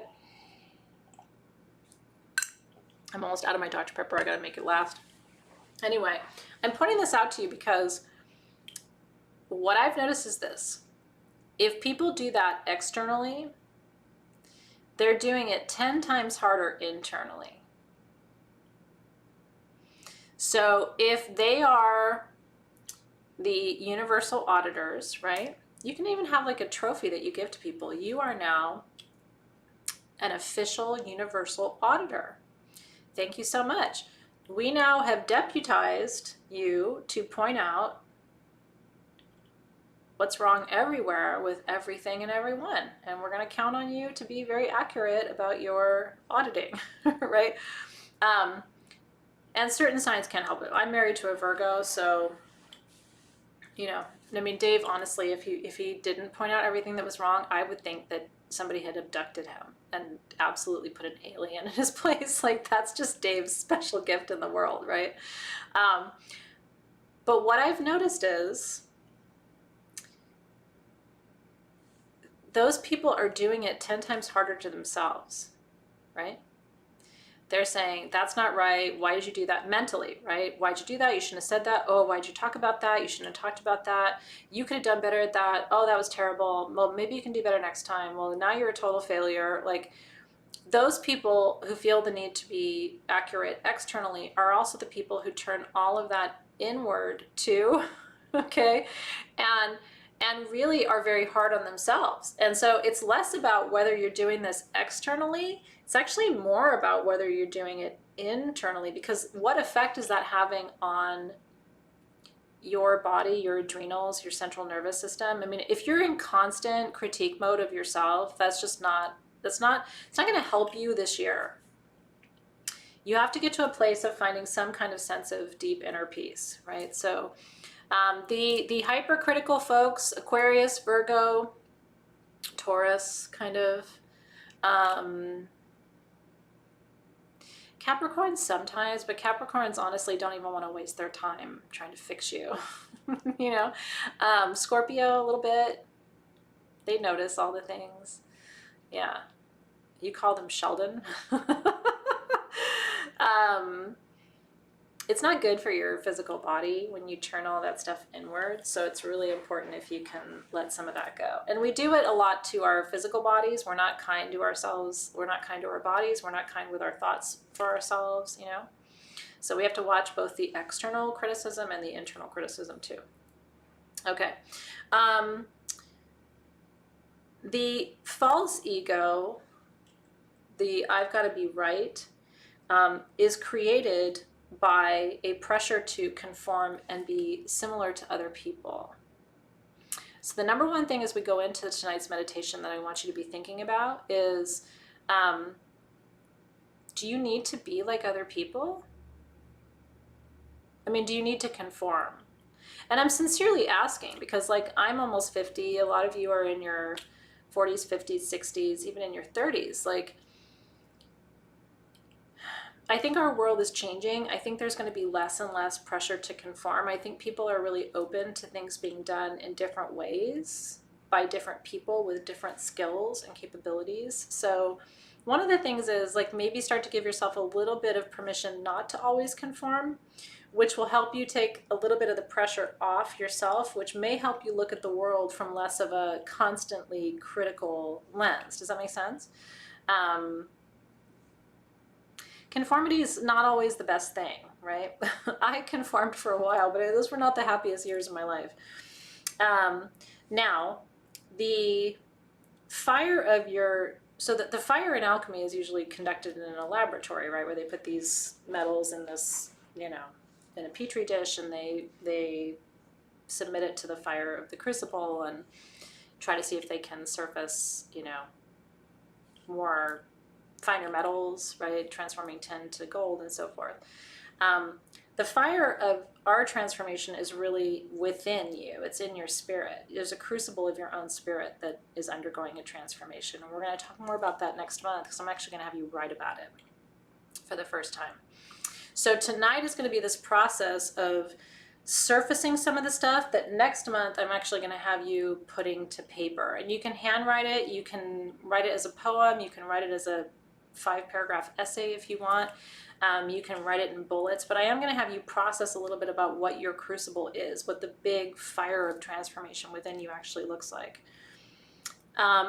So again, tonight, the 2 parts of our meditation, the first part is getting to that core, that essence of who you are. And the second part is asking yourself, now who's the rightful ruler? Who is the rightful leader in your life? And that can be an energy, that can be a concept, that can be, you can just say that, you can give it a name, you can call it you and give it your name. You can call it your higher self, but I want you to identify tonight, what does the core of me look like, and who's in charge of that? Who does that essence ultimately submit to? Maybe it's your creator. Maybe it's however you conceive of God, right? Maybe it's, I don't know, the light of the universe itself. But I really want you to think about, who am I and what do I answer to? Because once you figure out what that is, once you figure out who you are and what you answer to, the process of figuring out what isn't you is almost complete. Because you're going to look at other things in your life and go, I don't answer to that. That's not who I am, right? And it'll be much easier for you. Right now, for a lot of us, we're like, well, I don't know. Is that me? I don't know. Is that who's in charge? Well, I don't know. Is that really what I want? I want you to come through Soul Shift this year going, this is who I am. This is who's in charge. This is who's running this show, this script, this, process. This is who I'm not and what I'm not doing here, right? So it becomes much easier to say no to things that aren't aligned with you, right? This is what tonight is all about and where it's taking us. Who is your rightful ruler? Okay. So I'm going to teach you something really quick, and then we're going to go into our meditation. So I'm going to teach you 2 techniques before I open our circle. And I want you to sit, you can sit cross-legged if you want. That's what's comfy for me. Crisscross applesauce. I gotta scoot my boot. And I kind of want you to rock back and forth a little bit. Lean forward, lean back if you can. And you can do this sitting in a chair. You can do this standing up. But I just want you to become aware of your energy field. This is kind of what we did in the Prima Materia meditation, but I had you going side to side and kind of doing some core exercises there. That's not this. This is just leaning forward and leaning back. Remember Shitty Yoga? I should see if the website shittyyoga.com is taken. It's my new business idea. We call it crisscross applesauce in the States. I don't know. Okay, so here's what you need to know. When you lean back, okay? When you lean back, you lean in to the central channel, okay? You actually lean into the chakras. You may never have thought about it this way before, okay? When you lean forward, you lean out of your chakras. Leaning forward makes you more, think of it this way, human, okay? When you lean forward, think about it, in a meeting, or you're really upset and you lean forward, you don't have access to that universal flow of energy. You're now completely operating on your own. You literally lean out of your power source, okay? So when you want to drop into a deeper state of meditation, it never looks like this, because this is my mind, these are my thoughts, this is my heart racing, this is all external, all human, all third dimension. When I lean back, I have the full capacity now. I'm leaning into my root, into my sacral, into my solar, into my heart, into my throat, right? And you can take a deep breath in and just keep leaning back in and leaning back in, right? Yeah, because when you lean forward, that's right, you crimp the sushumna. When you lean back, you open it, right? So the whole energy can just flow. And even if you sit upright, you've got good flow, but when you lean back, you really allow the energy to flow and move through. And again, when you lean forward, it's like, now that will help you. Even, I want you to experiment with this. Let's say you're in an argument with your spouse, or your kid is doing the thing that the kid shouldn't do, right? And I want you to notice before you react, I want you to notice your posture. Are you, like when I go to say you should not have, I'm always leaning forward like that. When I stop and go lean back into it, it's like my whole mindset changes. Do you see it? But when I'm upset, I'm always like, you, right? Instead of leaning back. So this is one thing to consider. Now, here's the second piece to this before our meditation, because I know it's a weird looking pose, but this is what I want you to do tonight. When you close your eyes, okay? When you close your eyes and you put the tip of your tongue behind your front teeth with your mouth closed. When you close your eyes and do that, you open the vagus nerve. When you lean back, you drop into the chakras, okay? You can even do it when you're driving, right? But the secret then is to close your eyes and look out. Keep your eyes open but closed, right? So your eyeballs are open but your lids are closed. And start to play with, can you look down and look up? Eyes down, eyes up, behind your lids, okay? Eyes down, eyes up. At 20 degrees. So not looking all the way up behind your lids and not looking all the way down behind your lids, but 20 degrees up. You drop into alpha state. Yeah, soft palate is fine. And if you do it already, Karen, Kaz, that's a gift, because most people I've had to train myself to do it. So if you already do it, you're in good shape. So leaning slightly back for meditation. This is the secret now to getting into alpha state with no medication, no plant medicine, okay? Leaning back into the chakras. It'll also help to strengthen your core. If you have a meditation chair, you can use that. I'm just using my core.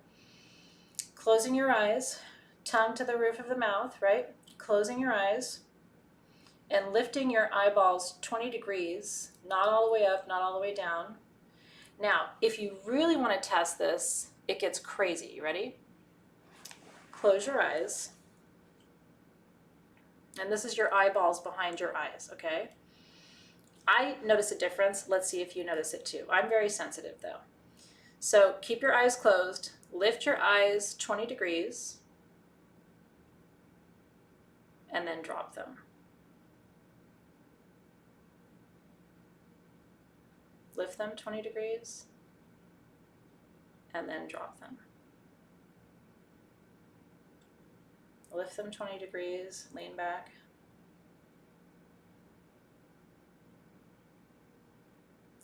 I even hear differently.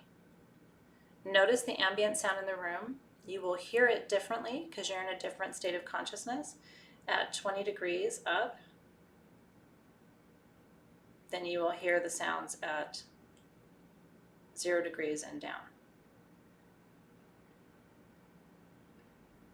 Which breath is this? With the eyelid, Colin? Is that what you're talking about?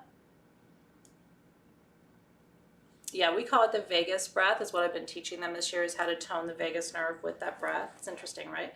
Do you hear differently? Again, eyes closed, eyelids up 20 degrees, and then eyeballs down. And eyeballs up 20 degrees, and eyeballs down. It's amazing how you hear slightly differently, right? Your eyeballs, even when your eyes are closed, are profound. And do you feel a difference, right? So you lean back, now you're in alpha. Do you feel more relaxed than you did 10 minutes ago? We're not even meditating yet, right? Yeah, so Janice is saying it too. You heard the pitch difference, but it's so subtle, right? If I didn't tell you to pay attention to it, you may not notice it. But as soon as you start to play with that, now you want to have fun at bedtime tonight. If you can't sleep, oh my God, this is going to be your new favorite thing. I have not had a single night of insomnia since I've been falling asleep like this. So I lay down in bed, 20 degrees, and if I feel like I still can't fall asleep, I just go up and down, up and down, up and down. Usually by the 10th time, I'm out. Isn't that interesting? You tripped out? That's okay. It is trippy, but it's also really fun. You can keep doing it up and down, or you can just get to a comfortable place. So the ideal experience for meditation, we're going to start now. The ideal position for meditation. Drop the lower back, lean in. Again, you can use a chair if it's more comfortable. You can also do this standing up, but lean back just slightly, right, with some stability. Close your eyes, and then eyeballs 20 degrees up behind your eyelids. And that is the optimal state for dropping into alpha. And then I'm going to open our circle.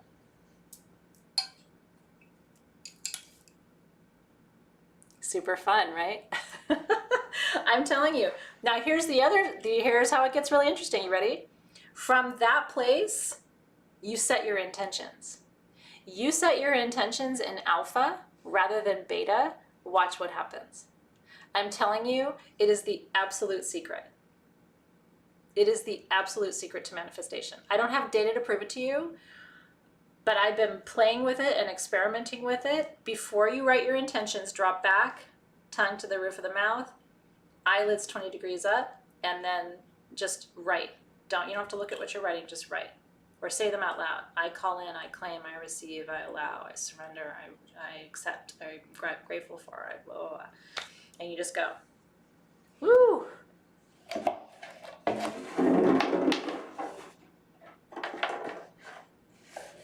And enjoy. I'm telling you, it's the business. Okay.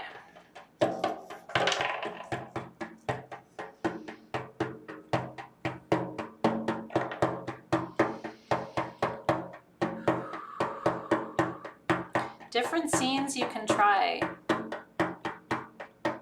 I would say just experiment. Woo, I love it. Oh, 1000% you can use it with mantra. This is a drum from Tibet.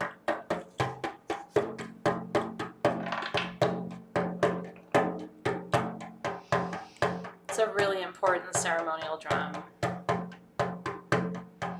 Yeah, I saw Melissa's question, and I think just experimenting with different scenarios, different scenes, different visions. Yeah, just to see what works for you.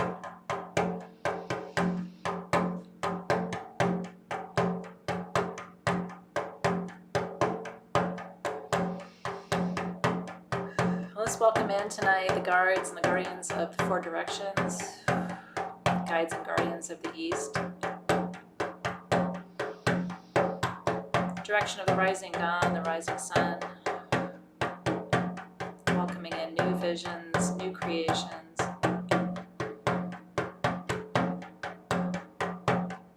Welcoming in the guides and the guardians of the South. Fire energy of transformation. Burning through what's old. What isn't us? What isn't authentic?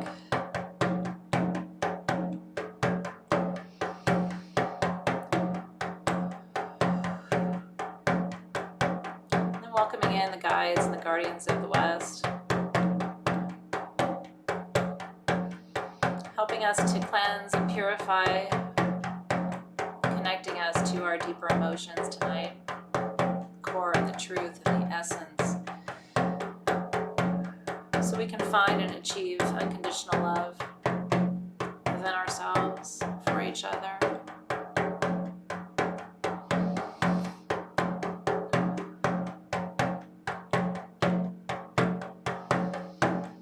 And the guardians of the North,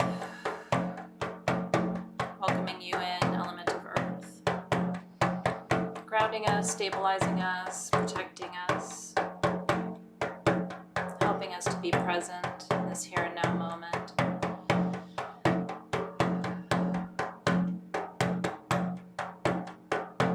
Teaching us to trust the process in ourselves.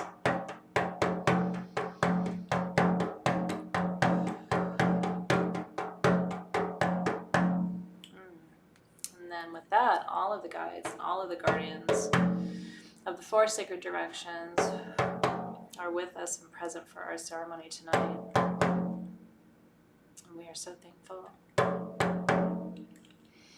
for their wisdom, their presence.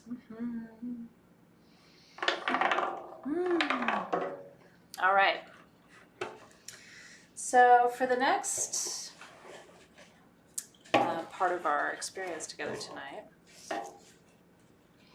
if there is something that you want to charge or bless or keep with you, your tools this month came with a tumbled piece of emerald. And emerald is such a powerful stone for discernment. And I actually think tonight's meditation is so much about discernment. It's so much about figuring out the truth and the core of who you are, what you're meant to be doing in this lifetime, what you're not supposed to be doing in this lifetime, right? To give you guidance and some direction there.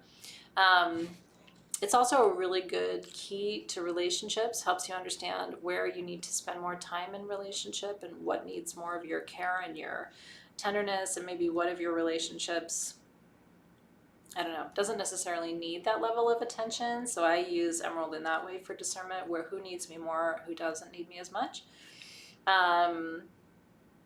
Yeah, sometimes if you shut one of your senses off, the others get stronger, right? So that's why I love to close my eyes during ceremony, because I hear better, you know what I mean? Or I can feel more clearly, I can sense more clearly. So learning to play with your senses is very important.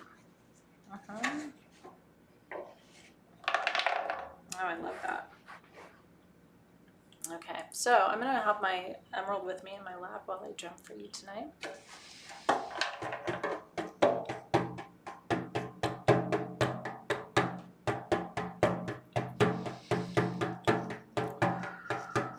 I love that, Jessica. It's a great idea.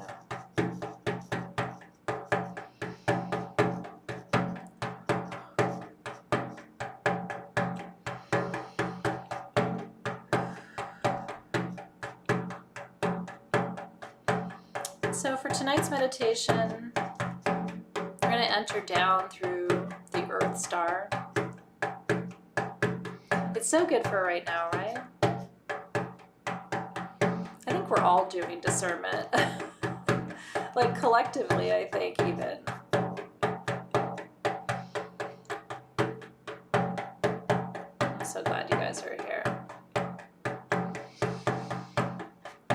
want you to bring all of your energy, all of your attention, all of your focus down from the top of your head, down from your third eye, down from your throat and your heart and your solar plexus, down from your sacral chakra, down from your root. And let's let all of that energy and focus pour down to your feet. Let's gather it there at the soles of your feet. And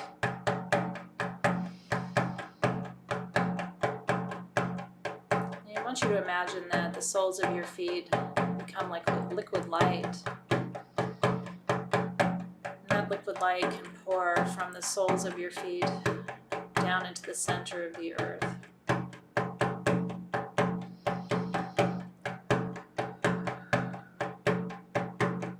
Imagine that light pouring down through the crust and the mantle of the planet, through the interplanetary channels, waterways, canals, and channels, through caves, pouring through all of the crystal gateways, crystals still growing within our planet. That liquid light pouring through the old bones, your ancestors, my ancestors, through your bones. Imagine that liquid light flowing across the planet, not just where you live, but beneath your feet and out across all of the ley lines, vortex points and places, chakras of the planet.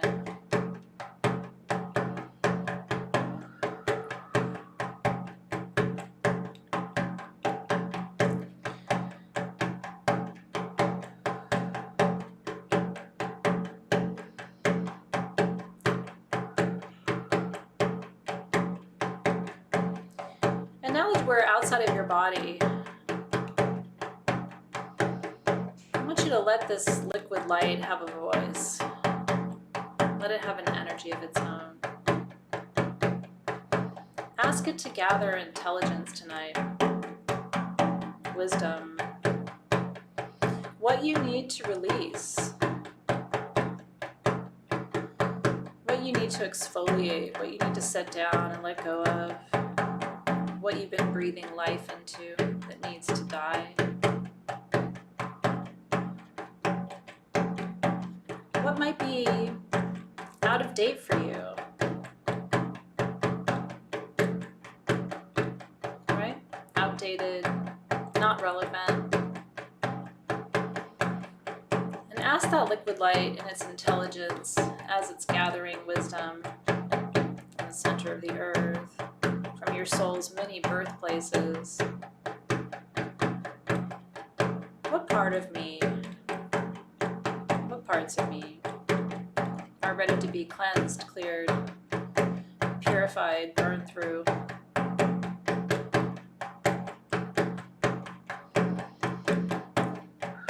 What old beliefs, what nagging habits, what don't you need to do anymore? Because the time came and went.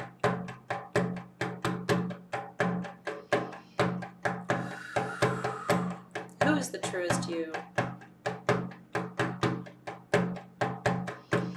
When was the last time you felt absolutely welcome, loved, accepted, as you are, with nothing to change, nothing to fix, not having to do anything, prove anything, give anything, just for being. And if you can't remember, go deeper. And if you can't remember, go deeper.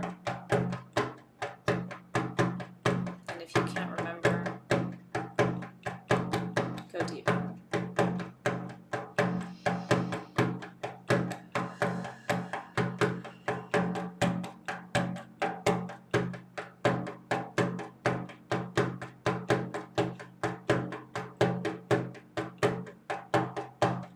It's okay if it's a past life. A lot of us can remember being unconditionally accepted, loved, appreciated, seen in those ancient times.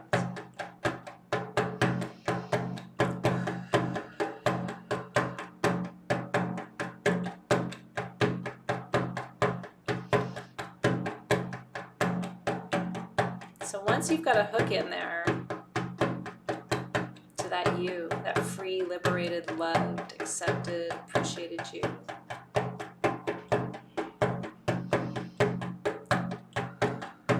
ask that part of you,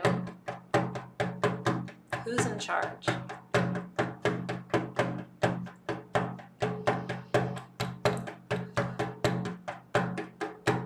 Where's your sovereignty? Who's in charge?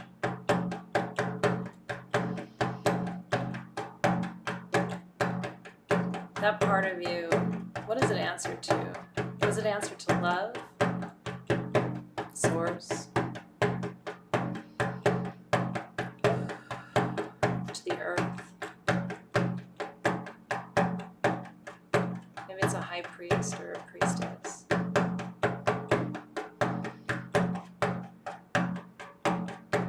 I'm going to take the drum beat higher and faster.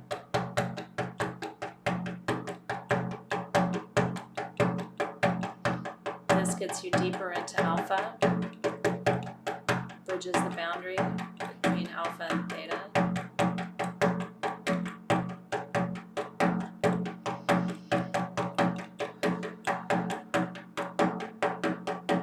And I want you to imagine those layers coming off, shedding, releasing.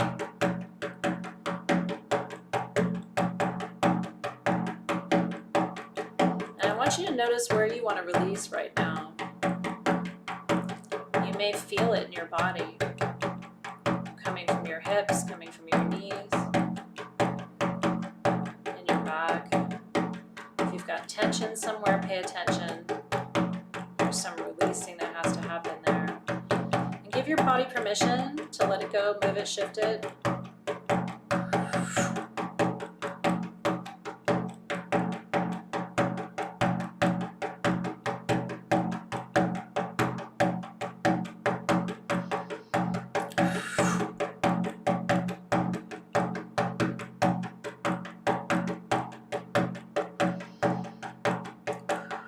Give yourself some freedom to move here, expand. If you want to move physically, you can.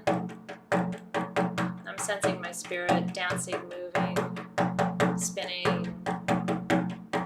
And as you're spinning, as you're turning, as you're moving, release, release, release. Let go of that energy.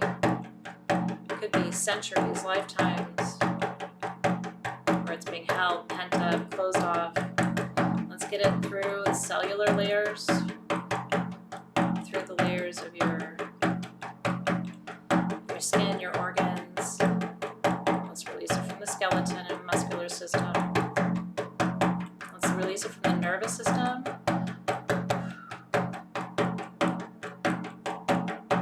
Pay attention to your breath.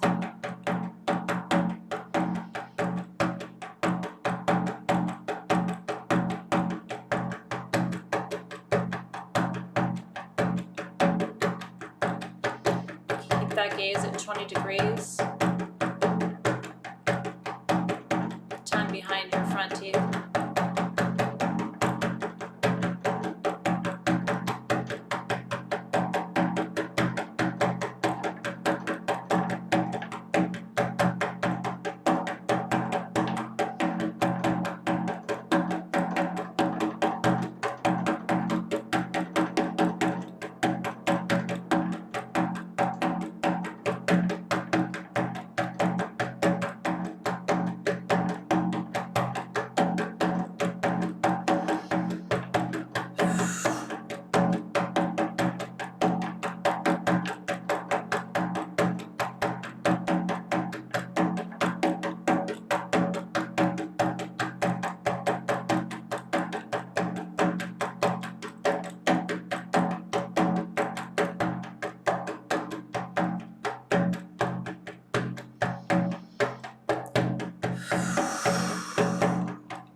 may have gone quite far away.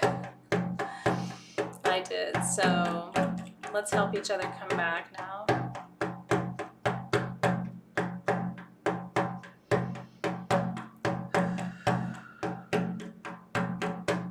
I completely left my body, which feels really good. But now let's come back in through those energy feet.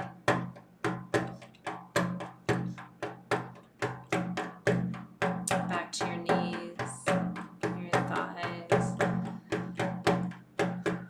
And let's pour back into the root chakra.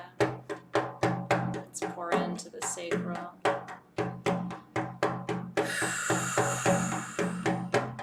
Let's come back into the solar plexus, the heart, the throat, third eye, crown chakra. Feeling that tether above the head to the soul star.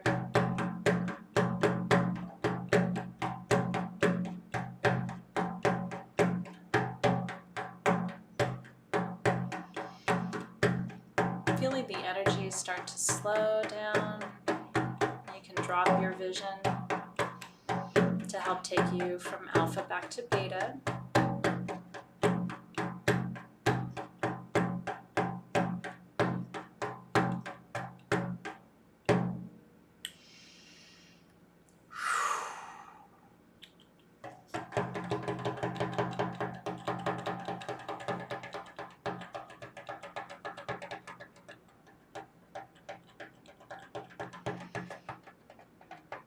Really learning how to use your body now, right?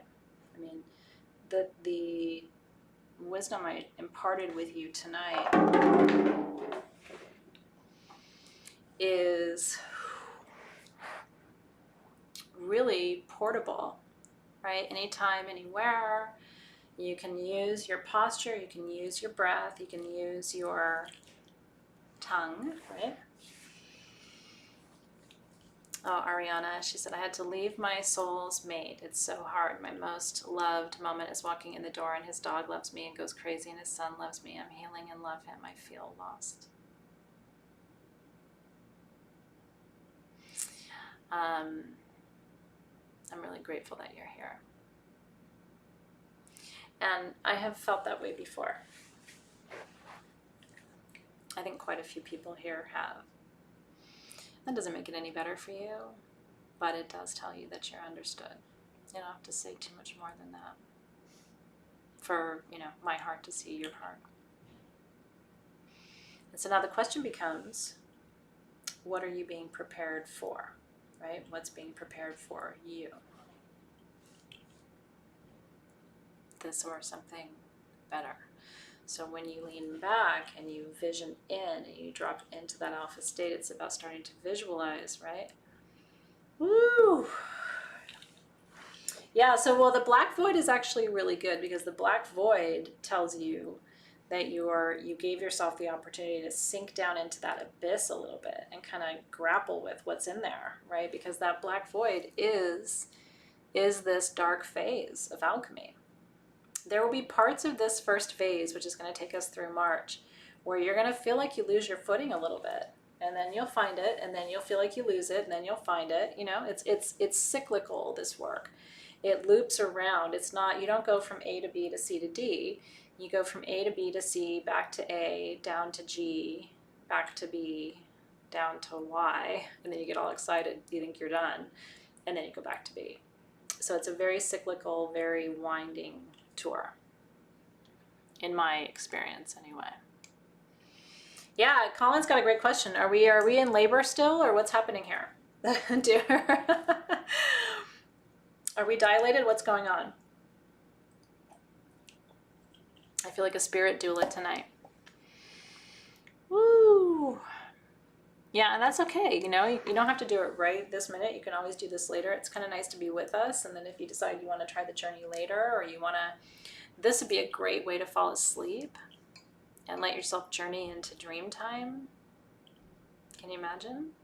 And again, when you fall asleep tonight, really drop your lower chakras into the bed, tongue behind the teeth, and eyeballs 20 degrees up. And see if you don't fall asleep a lot faster and stay asleep a lot longer too. Yeah.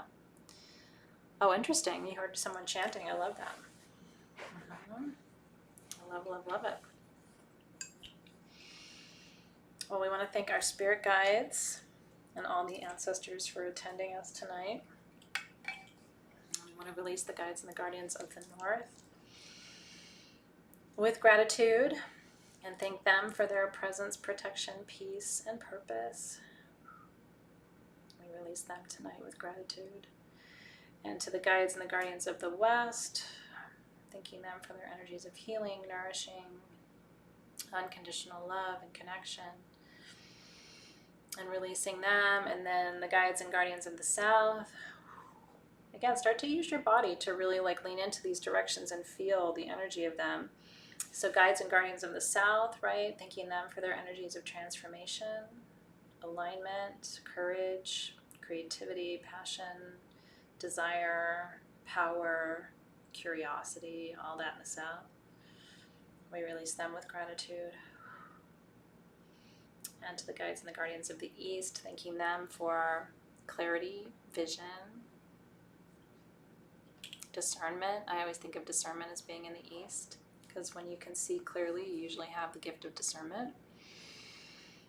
Woo! Did she have her baby? Did she?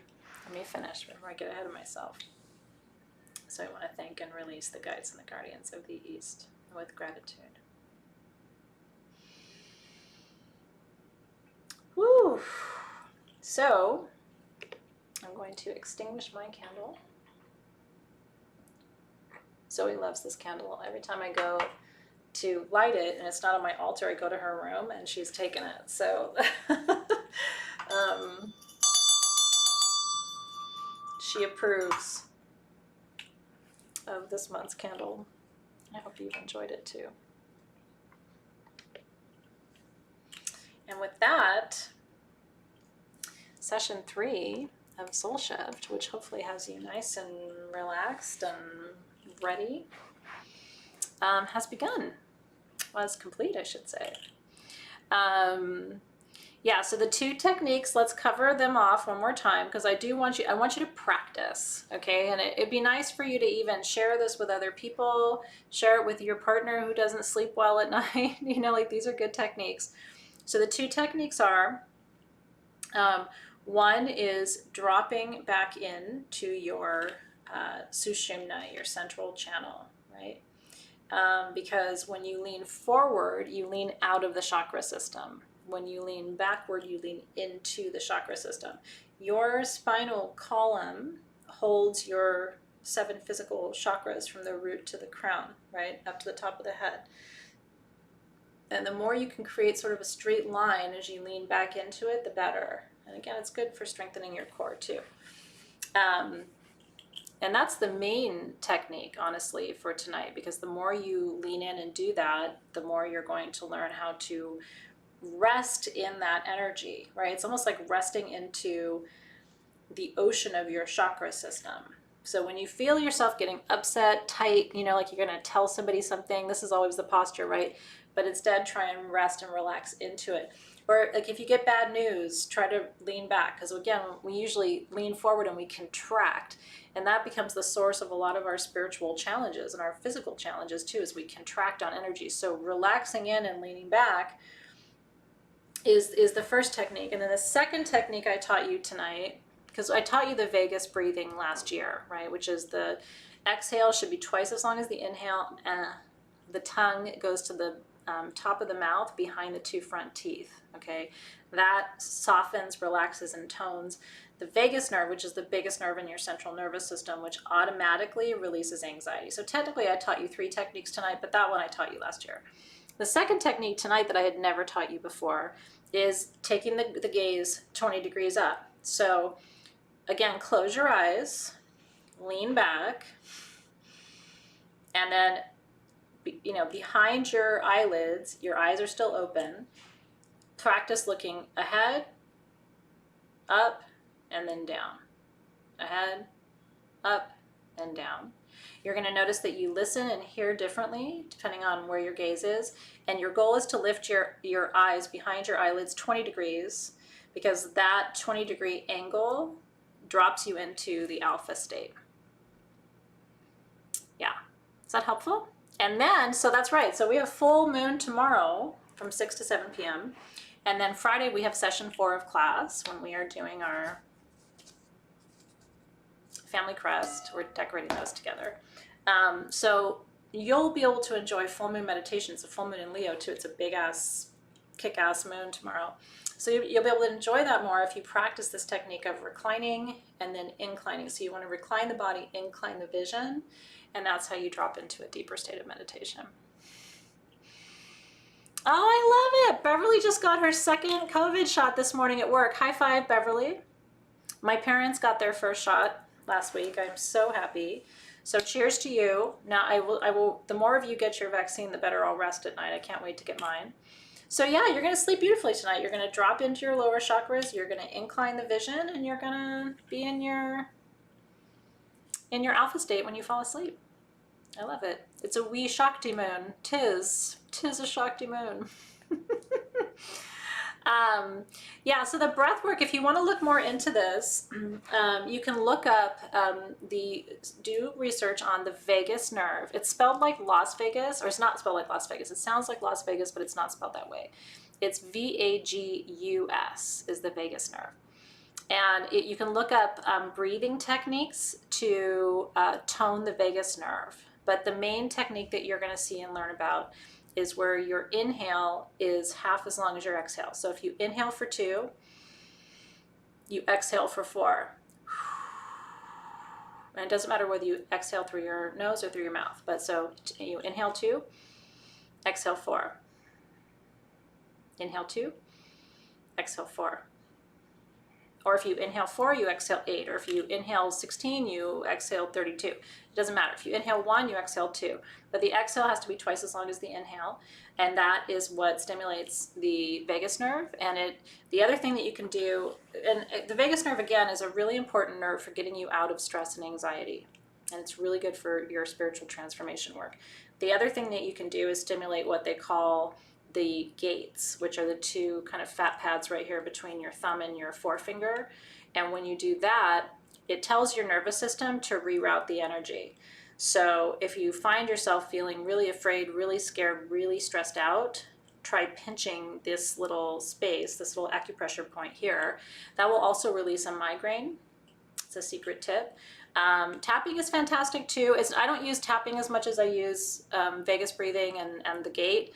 But people have amazing experiences with tapping. There's a great tapping app too. I don't remember what it's called, but it's really, really good. It's not that expensive, so you can always download that too. So these are all really helpful little tips. And then what I love is you'll find what of this works for you. You know what I mean? You may end up loving, just pinching the gate, but you don't love the vagus breathing. Or you may love the recline, but you don't like playing with your, the incline of your vision. So whatever works for you and makes you feel good, the whole process is to figure out what tips work for you. And then you can start to incorporate the solfeggio frequencies. So you recline, you start playing with your vision, and then you turn on 528 hertz maybe, or maybe you want to work with the fear release frequency, right, which is 396. And so it's the accumulation of all these things. It's the amalgam of all of these things that creates healing. So I like to teach you these little things in little chunks. And then the more you put them together and start working with your singing bowls, next month's journey, I want to do more of a singing bowl sound bath for you. We haven't done that in a while, and it's really powerful. So I'm going to set that up and prepare that for next month. Oh, I love it. Lauren says in Shiatsu, that spot is called the Great Eliminator. I really like that. That's really, really cool. It's really cool. Thank you for sharing that. Yeah, it's so good. And then, of course, there's breath work, which we will do at some point later in the year, too. Binaural beats are very helpful, extremely helpful. So binaural beats is another rabbit hole you can go down, and you can find so many cool YouTube videos where it's just 6 or 8 hours of binaural beats. And some people sleep with binaural beats playing all night long. you know? So these are all really helpful tips and suggestions. And that's what I'm going to tell you. You know, I love being your teacher and I take a lot of pride in my teaching, but the people in this class are also extremely wise. So when you see their tips and their suggestions, really incorporate them. A lot of the people in this group are very seasoned practitioners and experts in their own fields of study too. So take my advice, keep what works, toss what doesn't, and then also be paying attention to what your classmates and your colleagues are saying, because they really do know what they're saying and talking about as well. So, all right, you guys, well, thank you for being here. I'm actually not done with work tonight. I have a test interview because we're getting ready for the Tucson Crystals and Cocktails interview situation. So I'm testing the technology with all of my guest speakers. So I'm going to be online for another hour or so after this, I think. But you guys go and have a beautiful evening, please. And I will be with you tomorrow for full moon, starting at 6 p.m. Pacific time. So I hope you can be there. It is a Leo Shakti situation, totally different vibration from tonight. I mean, tonight we left our body and went down to the center of the earth. Tomorrow we're going to go into our ovaries and testes and harvest a whole different kind of energy tomorrow night. So I hope you're ready. All right, you guys, thank you. What a pleasure to be with you. So much more to come. Session 4 of January. Can believe it, our last class of January is Friday from 4 to 6 p.m. We have live readings from 2 to 3:30 on Friday, so buckle up. We've got a lot more to come. And then starting Monday, can you believe Monday's in bulk? I mean, what? So tomorrow's full moon, Friday's class, then you get to have a weekend, you don't get to have to see me. Then Monday's in bulk, and it starts our Tucson Gem show, so I'm going to be live every single day with interviews, and then you guys have some behind the scenes stuff that I'm doing, and holy smokes, I think I'm live every day except Saturday and Sunday this week, because next week I'm live Monday, Tuesday, Thursday, Friday, Saturday, Sunday next week. So don't go getting tired of me just yet. We got some work to do. And then we're halfway to spring. Woo! I was not looking forward to winter plus COVID. So I'm just like, I can handle winter or COVID. I don't want winter plus COVID. So I'm like, I can handle COVID plus spring. So I'm very excited that it's in bulk on Monday. Yes! Love you guys. Thank you so much. Yeah, I'm going to go not talk for 5 minutes and get some more Dr. Pepper. But I'll be with you live tomorrow, and I can't wait. Have a great rest of your night, and all my love. I'll see you soon. And I'm looking forward to a baby announcement. Please keep me posted so I can welcome that beauty onto this planet. Looking forward to it. Love